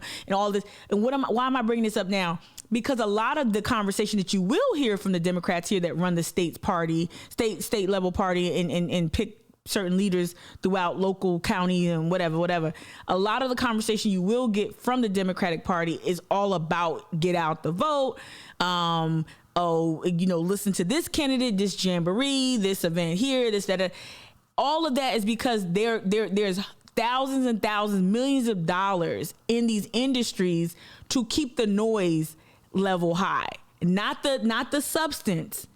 The substance isn't refined, isn't valuable. The substance is at a minimum, but the marketing and the ads and the fundraising, that gets a lot of attention. So we spend more time looking at Dr. Annie Andrews. Sorry, this is just me. Speak Strategic is just nickname Weak Strategic, even though they win races. So I'm not saying that Speak Strategic. I mean, it ain't hard to like be constantly come running. It's not hard to constantly come in second place, right? That's an oversimplification, but I'm gonna lean into that. But Speak Strategic and other operative or other firms out there that work specifically with Democrats, that's what they specialize in, is making noise, not necessarily building out power and helping Democrats try to get back some power. They're not good at that. Right. They don't want to focus on that. And so a lot of our conversation is about things that are inconsequential. Instead of sharing the data, instead of looking at like, tell me if y'all like, look, we've been living in a COVID world. Has there been any presentation, y'all? Keep me honest for those who are listening, who can drop something in the chat. Have there been any programs designed to break down the census data, to break down the state of the Democratic Party in South Carolina in 2020, 21, 22, 24, and on? Has there been any type of messaging from our state-led Democrats or even from local county Democratic leadership that drill in terms of like, look, this is what we got, right? There's some criticism I get from Charleston Activist Network about like my page not being as pro-black as it needs to be, right? Like some people think that I'm not black enough. I've heard this my whole life, especially like if you read a book and it's like I've heard this my whole life, right? Oh, you know. So some of the criticism I get about Charleston Activist Network is just not like blatantly as black as people would want it to be, right? Partly because we live in a capitalistic world and people just need brands to like, oh, you need to see what, oh, the box says this, so the box needs to, you know. So anyway, but a lot of that pushback I get is like, hey, you don't, exactly, LQJ, I don't think so either. A lot of people push back on like my content not being like overtly black, and there's a reason behind that. Part of the reason is knowing that black political power has been diluted so much willingly by some folks, you know, like we see it a lot around like these unfortunate extrajudicial killings of black people. Right. So we see a lot of that, like black people just, they know that they're going to get the spotlight. So what do? They see ground and they like deliver black families, deliver entire communities to other interests. Like think of Mark Pepper being the lawyer, you know, handling the Sutherland case when it should have been a civil rights attorney, a black civil rights attorney, or at least a proven civil rights attorney. But how did a cokehead, you know, ambulance chaser get that case, right? Because you had black people see ground and work out deals and deliver that black family, that black community to someone who was working consistently with Scarlett Wilson, with Al Cannon to undermine the interests of black people as in regards to the criminal justice system. So I say all that to say like I already peeped game. In terms of, first of all, I was raised multicultural. You know, that's one thing. I'm not tribal. I've never been intensely tribal. I don't have to prove my blackness. I'm black. I wake up every morning black. I'm black as fuck. I got black ass parents. I'm blackity black, black, black. But what I noticed when I got here, after I kind of spent a few years looking, I'm like, oh shit, black political power ain't strong as it needs to be. It's in the ICU. It's really bad right now. Really, really bad right now in South Carolina. And not only that, you're seeing the shifts in demographics. You see, even though I'm part of the reverse migration that came back to the Black Belt to live, you also see in places like Charleston, you're seeing now black power being stratified, I guess. Is that the word I want to use? So you have this decentralization of black power, especially in terms of population sizes in places like West Ashley, Charleston proper, and so on and so forth. Right now, you still have North Charleston as a black stronghold. And so there's potential there, but you also have a corrupt black operative like situation going on there. A lot of bagmen there in North Charleston who are running politics and again ceding ground to oppressive interests as opposed to trying to build back black power, black political power. What am I trying to say? I'm trying to say that knowing and seeing these trends emerge, seeing the census data, seeing how few of us are really living in Charleston proper, seeing places like Ponderosa become gentrified, and seeing places like the OOF, shout out Oak Forest, like the OOF we used to call it in high school, seeing that become more and more white, you have to understand you got to be less reliant on black political power because it's weakened, not discarded, not throw it away, but you got to become less reliant on it and try to build power another way. Right. And so then you have to make the fight ideological, not tribal, if that makes sense. Does that make sense? So knowing that the fight is nuanced is my point. The fight is nuanced, and the fight requires a different type of perspective in a heightened level of discourse around the state of democratic politics in this state, right? We got to get away from, oh, Jamie Harrison raised all this money. We got to get away from, oh, she dunked on Nancy Mace. We got to get away from that bullshit and mailers and shit and really understand the contours of democratic strongholds or democratic enclaves throughout the state, throughout the district, throughout the city, town, whatever. Does that make sense? Right? Do they listen to your show? You so silly. Joni, you know they do, but they dismiss it, right? They watch But this is why I'm out of the circle, is because, you can possibly add. So case in point, Joni, me and Brittany Mathis, shout out to my girl. Let me see if I can find the article. Me and my girl, Brittany Mathis, right? Brittany Mathis. Brittany spells her name different. Not different, but she was, she's married now. She's not Brittany Mathis. She's Brittany Seaway.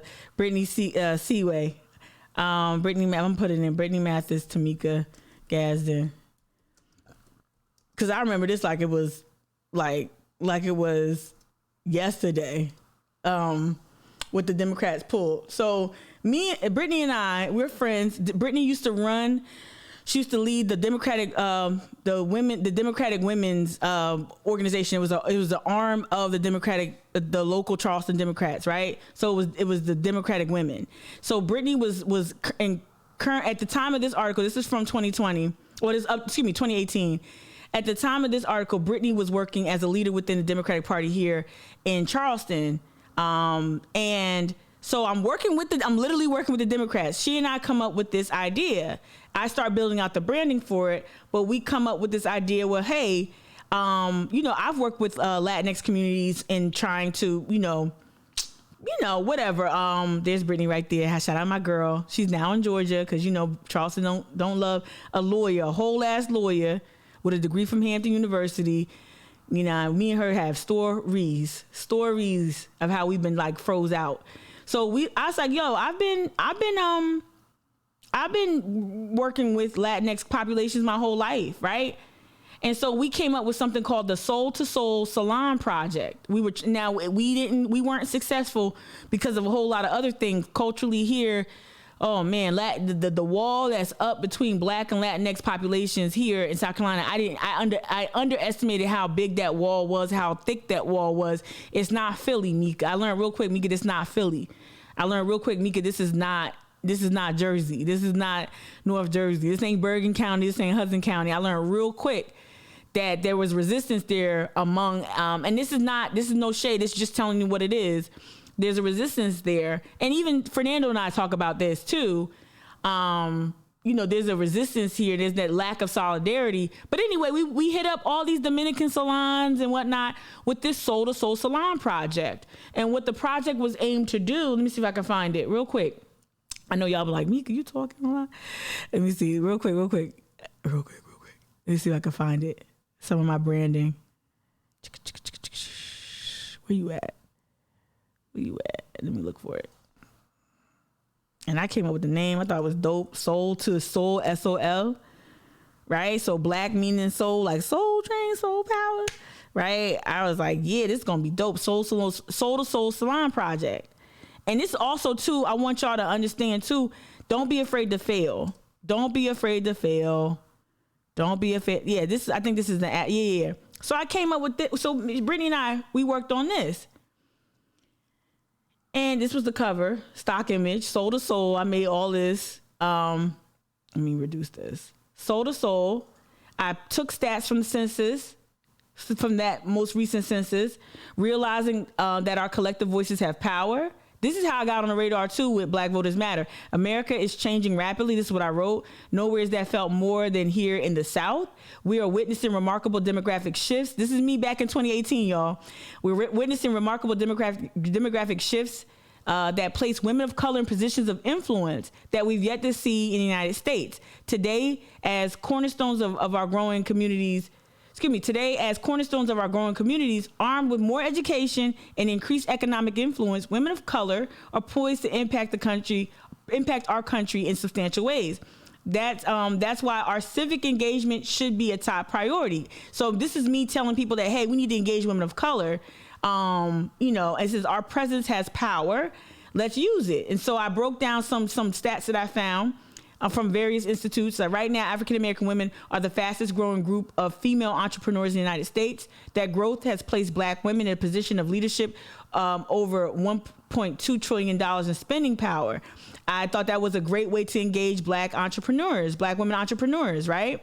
Then here I have the Latinx data point, or detail.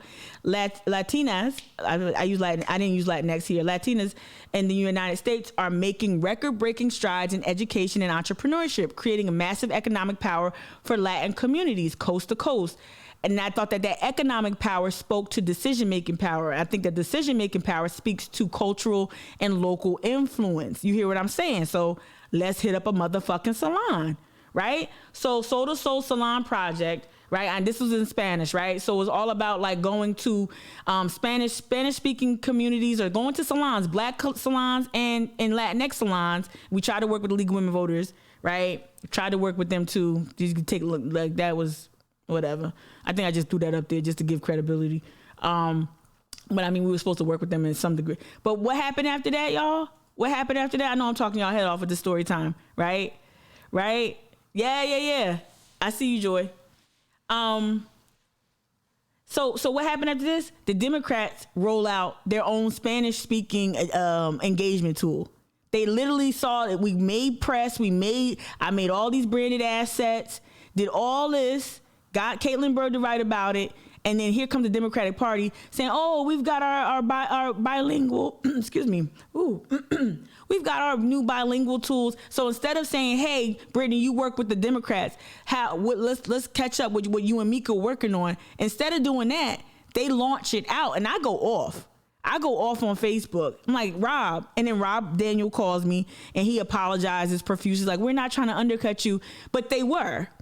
And this is my, I keep listing my concerns with the Democratic Party, but this is one of the chief concerns, is that when you see illumination, when you see vision, to quote Bell Hooks, when you see illumination, when you see vision, you don't foster it. You don't bring it in.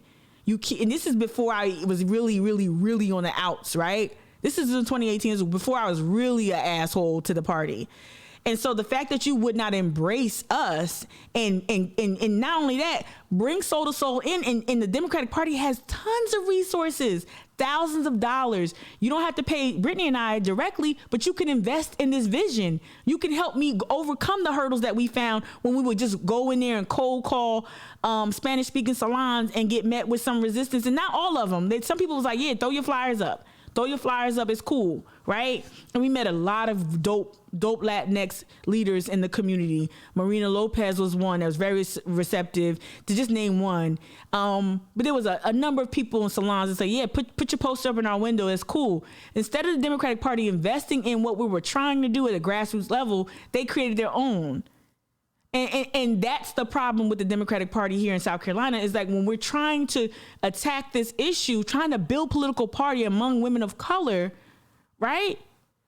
And eliminate some of those barriers and speak and move in the spirit of solidarity, you have the Democratic Party just invested in the status quo and doing what they want to do. So the salon, and we got that El Cool J, we got the salon idea from because what the press loves. Oh, they went to the barbershop. The press loves this. Oh, we went to the barbershop. And they even love the black salon bits. Kamala really, went ham on the black salon in the South visit, right? But what we were trying to do was, okay, take that idea, but let's elevate it and start speaking to these entrepreneurs, these business owners, right?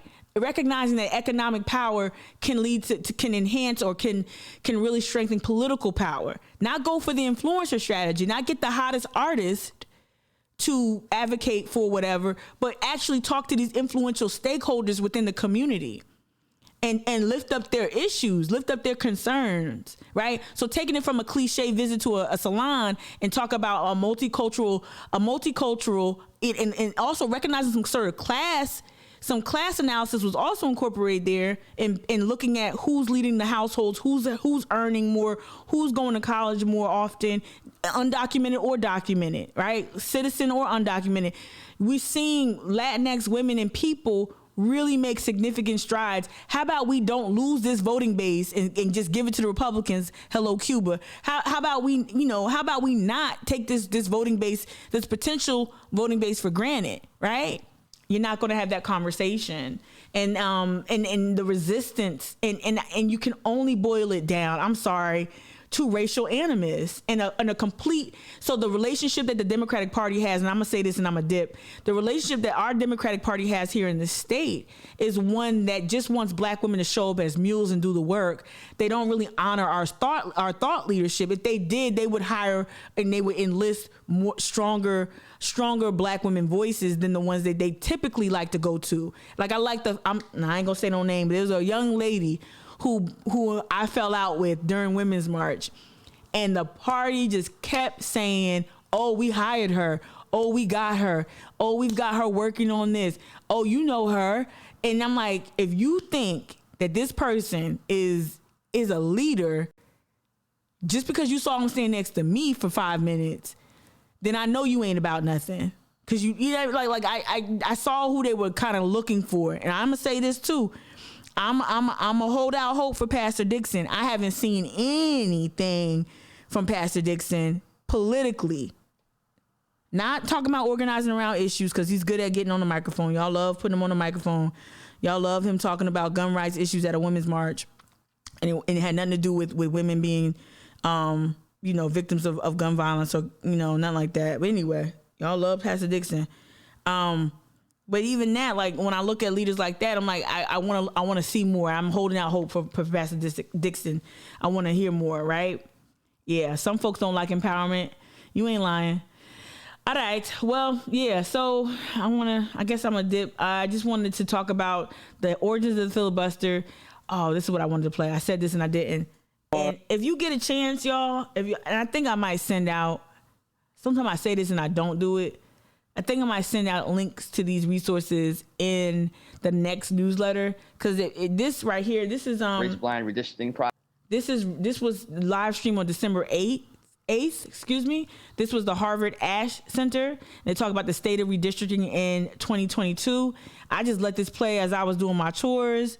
And it was very, very, very insightful. And that's where I got a list of the resources of organizations. But let me read some of them. Try to understand past and likely future electoral behavior in the state, particularly as I want to get to certain boxes that lit up. Like, I think this Kathy lady right here, I really enjoyed what she had to say. So I want to, and this is where I got a lot of resources. Let me just let her play a little bit. Let me see.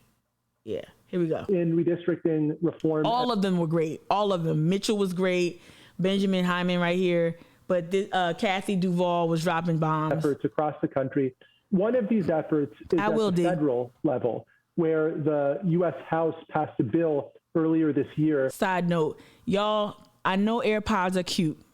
They are horrible when it comes to audio. As someone who edits audio for a living, please stop doing interviews, podcasts, live streams with these damn AirPods. The sound quality is trash. And I know he just knew he was nailing it. And he sounds like he's underwater with a pillow over his mouth trying to talk. I'm sorry. I just, as a fake audio engineer, somewhat of an audio engineer. Shit, I got a Gimlet production credit. Let me stop. As an audio engineer, it's just annoying. Sorry, I get distracted. That would require states to use commissions for congressional redistricting. What do you think about this federal proposal? Do you think federal action is the way to go here? Now listen. Thanks, Nick. And I also want to echo Colleen's thanks to the law school and to the Ash Center for sponsoring this panel. I think that the House has the opportunity to pass the Freedom to Vote Act. Yeah. And it covers a number of voting, redistricting, and money and politics issues. And the redistricting piece of that is quite robust. I think of there are four key components to fair maps. The first is who draws the line, and Colleen made a great, case for why independent commissions are super important in that. The legislation would require an independent commission by 2030. We're the ship has left the harbor for this cycle, and so we're not likely to have independent commissions now, right? But figuring out how to get the politicians out of it is a key component of it. The second component is what criteria are used to draw the line. So that's banning partisan gerrymandering or validating coalition districts, limiting county and city splits, prioritizing communities of interest. And both the House and Senate versions of the Freedom to Vote Act have strong provisions to ban the partisan gerrymandering. The third component really is the process for remediation, and we'll get into that when we talk about the process for remediation. Loss of Section 5 of the Voting Rights Act, but that the bill includes a process to the attempts to clarify. Like I want the state Democrat leadership to send out the bad signal, say y'all need to talk about what's in this bill and get people excited about this bill, because if you think that we're going to go into these midterms knowing that these maps have already been drawn and that a lot of them are bullshit. And so we need to know what's in this voting right legislation and start, again, to y'all's point earlier, messaging from the Democrats is just piss poor. It's piss poor. So we need to have more education, more voter education, more popular and political education from the Democratic Party about what is in this federal legislation and how it will impact us here locally, especially in maybe more Democratic leaning places. Like, no one's talking about this. And so why am I also being adamant? I'm trying to use my words and be more articulate when it comes to articulating what I'm feeling emotionally, is that all too often we are just in this state of perpetual despair where we feel like we can't do anything. And like, I'm hearing people I respect say that shit a little too often and a little too loud, ignoring the work that has been led by a Gilda Cobb Hunter, by a Carol Anderson here. Like there's work being done. Black Voters Matter is here in the South. There's people out here literally trying to change our current condition. And yes, it's a David and Goliath type of fight, but there are tools that we have at our disposal that we could use to at least help us mount our defense against some of this unethical partisan, redistricting. Like, there are things we can have in place. And I think if you break down the legislation and what it means and the provisions within it, and the recourse we have, if you talk about independent commissions that say, oh, no, those maps are drawn real janky. Okay, yoga positions, salamanders, donut holes. Hey, this don't look right. We need to start talking about what we do have so it helps combat that fatigue that I know, folks, if I'm feeling it, and I'm a politics junkie, I know y'all are feeling like, damn, this is insurmountable. Damn, this ain't never ending. Damn, we just gonna be red for 10 years. Like, there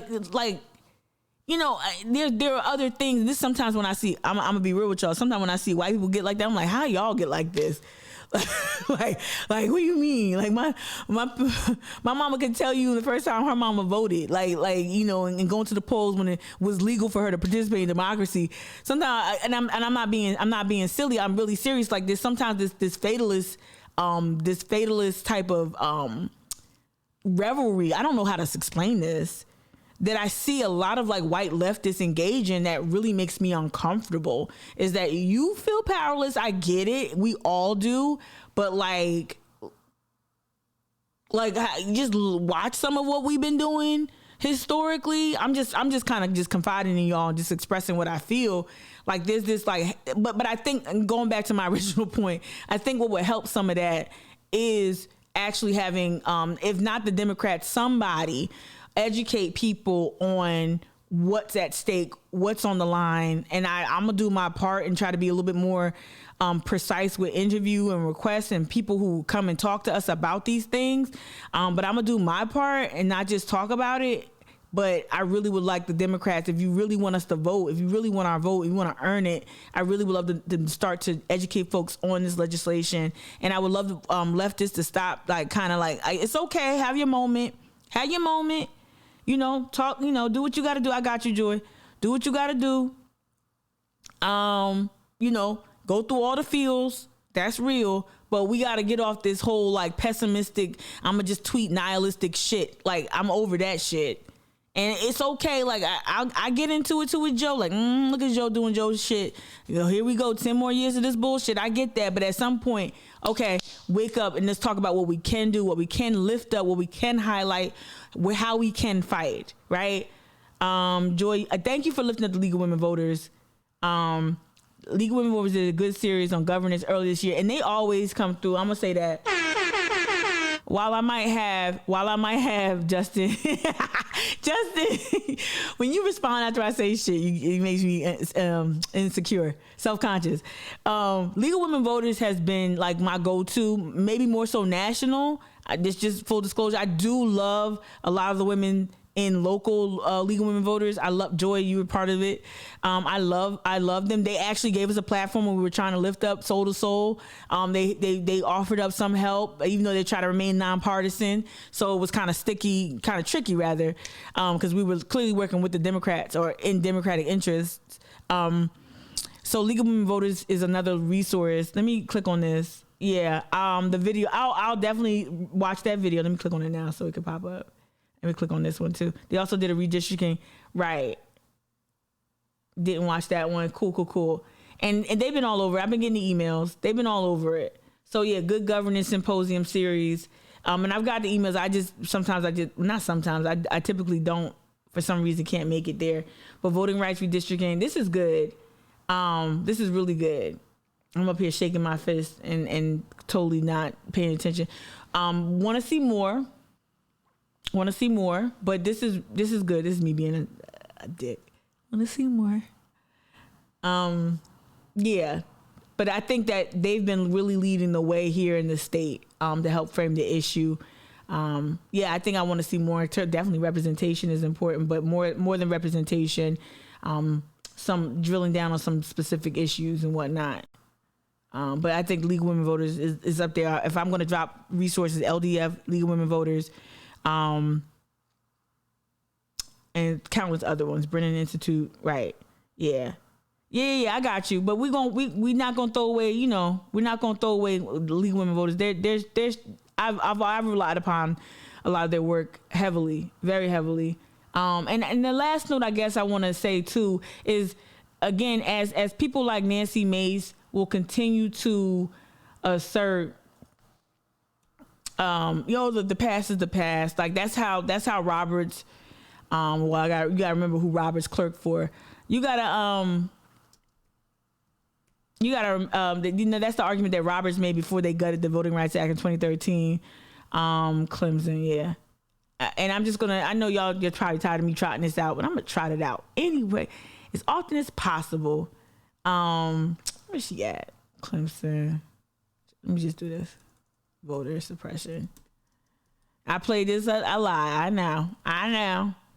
We're going to definitely get to this right here. So y'all know I interviewed Jacova too, but this is when she used to work at the EPI, the Economic Policy Institute. I was trying to find the video when she was at Clemson. I have it downloaded somewhere. It's probably on my hard drive. But this is good enough. Oh, she did something like it last year. Say word. I didn't know this. Right, but this encapsulates her work. So this is when she worked at Clemson, as she was completing her PhD. Lynchings are but basically, the vestiges of the past continuously impact the way we show up and vote now. So I want to end on this note because Jacova is a brilliant mind and had the privilege of speaking with her for an interview, and felt really. I downloaded her dissertation as well. Really illustrated some of the other barriers that we don't talk about here in the Black Belt. Lynchings a century ago reduced Black voter registration today. I'm Jacova Williams, an economist at the Economic Policy Institute. I looked at data on lynchings of Blacks in southern states from 1882 to 1930. In total, there were over 3,000 lynchings during those years. And when you look at the location of those lynchings and compare them with recent data on Black voter registration, you start to see a pattern. I'm gonna end it after this. On average, the more lynchings there were in a given county, the lower the percentage of Blacks who are registered to vote over a century later. This controls for education, earnings, incarceration rates, and county-level barriers to voting. In a place like Lafayette County, Florida, there were 8 lynchings during those years. This means for every 1,000 black people, one of them was lynched.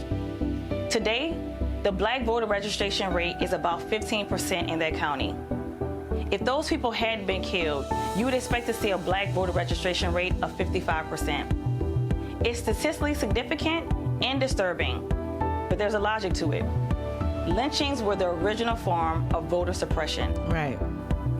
The terrorizing of the black population by lynchings, which continued well into the 20th century, were intended in part to show black people what would happen if they tried to participate in democracy. If they tried to vote. So let's why is this relevant today in 2021, about to be 2022?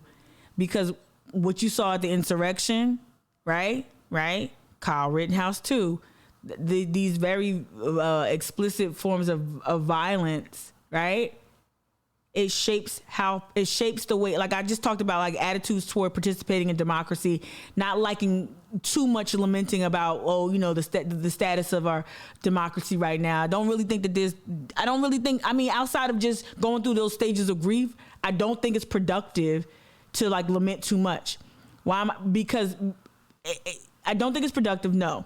But what's really important to me is understanding understanding how real the fight is. So like you can go through the stages of like despair or whatnot, but you have to get ready to fight and to get ready to understand what we're looking at. And so when you see the insurrection, when you see Kyle Rittenhouse being acquitted after murdering 2 people in cold blood, after bringing violence to a peaceful protest and people trying to get him out of that protest, with that long gun, and you're seeing the ramifications from that of people being killed.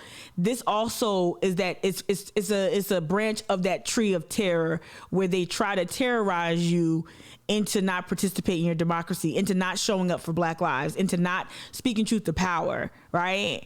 And I think that's important. This was the clip I was trying to find right here, but we already heard her talk. This is when she was at Clemson.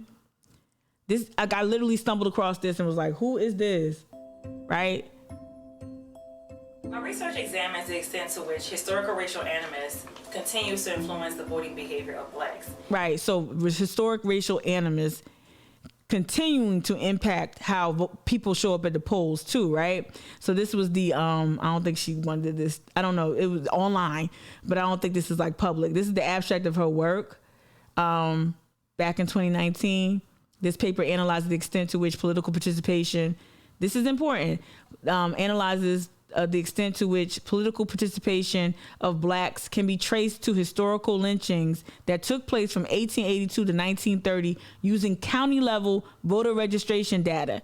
She said she showed blacks who reside in southern counties that experience a relatively higher number of historical lynchings have lower voter registration rates today. This is where that racial analysis needs to be in. If you're trying to build out any tools to get out the vote GOTV tools, you need to take into account some historical factors or some historical notes, right?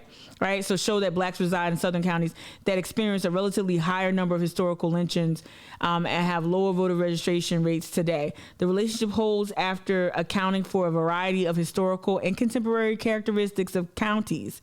Examining individual level data show that lynchings are significantly associated with voting differences between blacks and whites, yet the relationship does not exist for other minorities. So I just thought this was really an important piece of work to read. I'm one of those people who will read the dissertation, read a student's work for sure, published or whatever, historical lynchings and the contemporary voting behavior. Anyway, the past is prologue, as Joni reminded us. All right. I know it's the holiday. I know people are not waking up to watch Mic'd Up. I get it. Y'all see the viewership is a little lower, but I want to say thank you. Thank you for y'all who came and showed up today. Thank you. Do I still? Thank you to everybody who said, you know what? I'm not going to miss Mic'd Up. I know it's the holidays. I know you want to sleep in and whatever. Thank y'all for watching today. I think this was very, very, I'm going to keep going. I'm going to probably stop on Thursday like we did last time. New Year's Eve is on Friday, so we're going to go up to Thursday this week. and try to talk to some people, have some callers and some more people join this week. I'm lining up right now, but I want to say thank you so much. Thank you to everyone who's reached out. Thank you for everything, like the holiday cheer, my Grinchy ass. I want to say thank you. Also, and tomorrow I'm gonna lead off with this, an update with the fundraiser. This is what I should hit. I'm gonna tell y'all this. I had a personal goal. I want to sell 100 items for the fundraiser. I am 9 pieces away. Shout out to y'all. I've sold like 9 or 10. I think I bought one when I was testing the website. Shout out to y'all. I have sold 90 t-shirts and hoodies, like over 30 emerald hoodies. Y'all really love that green hoodie. Sorry about the size. It's a supply chain. But y'all have bought like almost 100 pieces. That is huge. That is what I wanted to do. That was the goal. But we're going to try to get over the finish line starting tomorrow. Might do some shenanigans. Not sure yet. I'm not sure. But starting like tomorrow, we want to kind of tie it up. The contest ends tomorrow for Holy City Tattooing Collective. So shout out to all y'all. I'm rooting for all my inked up buddies to win. I'm super excited. They have been tremendously helpful. I'm saying, like, showing up for real, getting people to donate to me. Awesome. So that's going to end, and they're going to announce on Wednesday. They're going to announce the winner on Wednesday. So tomorrow I'll lead off with that to keep people updated and show y'all where we're at in terms of, I'll show y'all a snapshot of the shit. I could do it now real quick, and I'll show it again tomorrow at the top, at the tippy top. Let me see where it's at, because this is not proprietary. It's just my dashboard. Just a little bit of a snapshot. Let me see. Here we go. Let me see. Stop it. Cancel. Let me open it. I sound like my mom. Oh, stop it.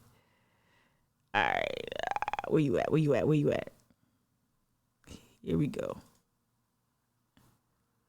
Yep, I don't mind showing this. I'm gonna switch over real quick, and then I'm gonna bounce. I promise. So yeah. So this is the Wix dashboard, charlestonactivistnetwork.com. So this is I don't care if y'all see the money either. Like this is a fundraiser. So, and I told y'all I was gonna be candid. So this is most of y'all bought these. Yeah, 30 hoodies. 30 green hoodies as of I think this is last night, and 8 gray ones. Y'all really like the gold t-shirts, and then the black t-shirt, and then the black, whatever. The black t-shirt. What I got in there? Oh, that's this duplicate. That's a duplicate. Yeah. And yeah, it's the black and it's that one. So yeah, so it's really coming together. I want to say, thank y'all. Thank you. And y'all could do the math too. So if I'm showing you the numbers, you can do the math. So yeah, 30 of the emerald green ones, medium and extra large only. 8 gray. I word on the street is that this is like a heathered hoodie. And I'm going to bring Headspace on to talk about the decision making and whatnot. I'm going to bring them on. I'm bringing Elizabeth. I'm going to bring Mackenzie and Elliott on to talk about that. But y'all, I'm super excited, y'all. 91 pieces. Oh. Yeah. I know what tattoo. You know what tattoo you're gonna get, Lord. Please show me. Yeah. Please show us. Please do. All right. See y'all tomorrow. I'm going to continue to talk about some things that are very important to South Carolina tomorrow. But I had fun with this. I had a lot of fun talking about this stuff. I could talk about this shit all day. Hopefully it was informative. Hopefully I covered it. I don't cover things the way people think I do. I don't drill down and tell you everything, but I will list some resources and put that in a newsletter, or what people could do to kind of just help mount a defense against these anti-democratic things that are happening. Some things to read, a list of articles to read, and some think tanks and whatnot, some data hubs to start following. All right, I'll see y'all tomorrow, 8:00. Whether y'all sleep or not, I'm gonna be here till Thursday. All right, Christy, bye. Take care, y'all. Have a great and safe day. If you're off, enjoy it. If you're not, go ahead and just be off. just milk the clock. Go take an extra long break today. Liberate yourself. All right. Bye. Love y'all.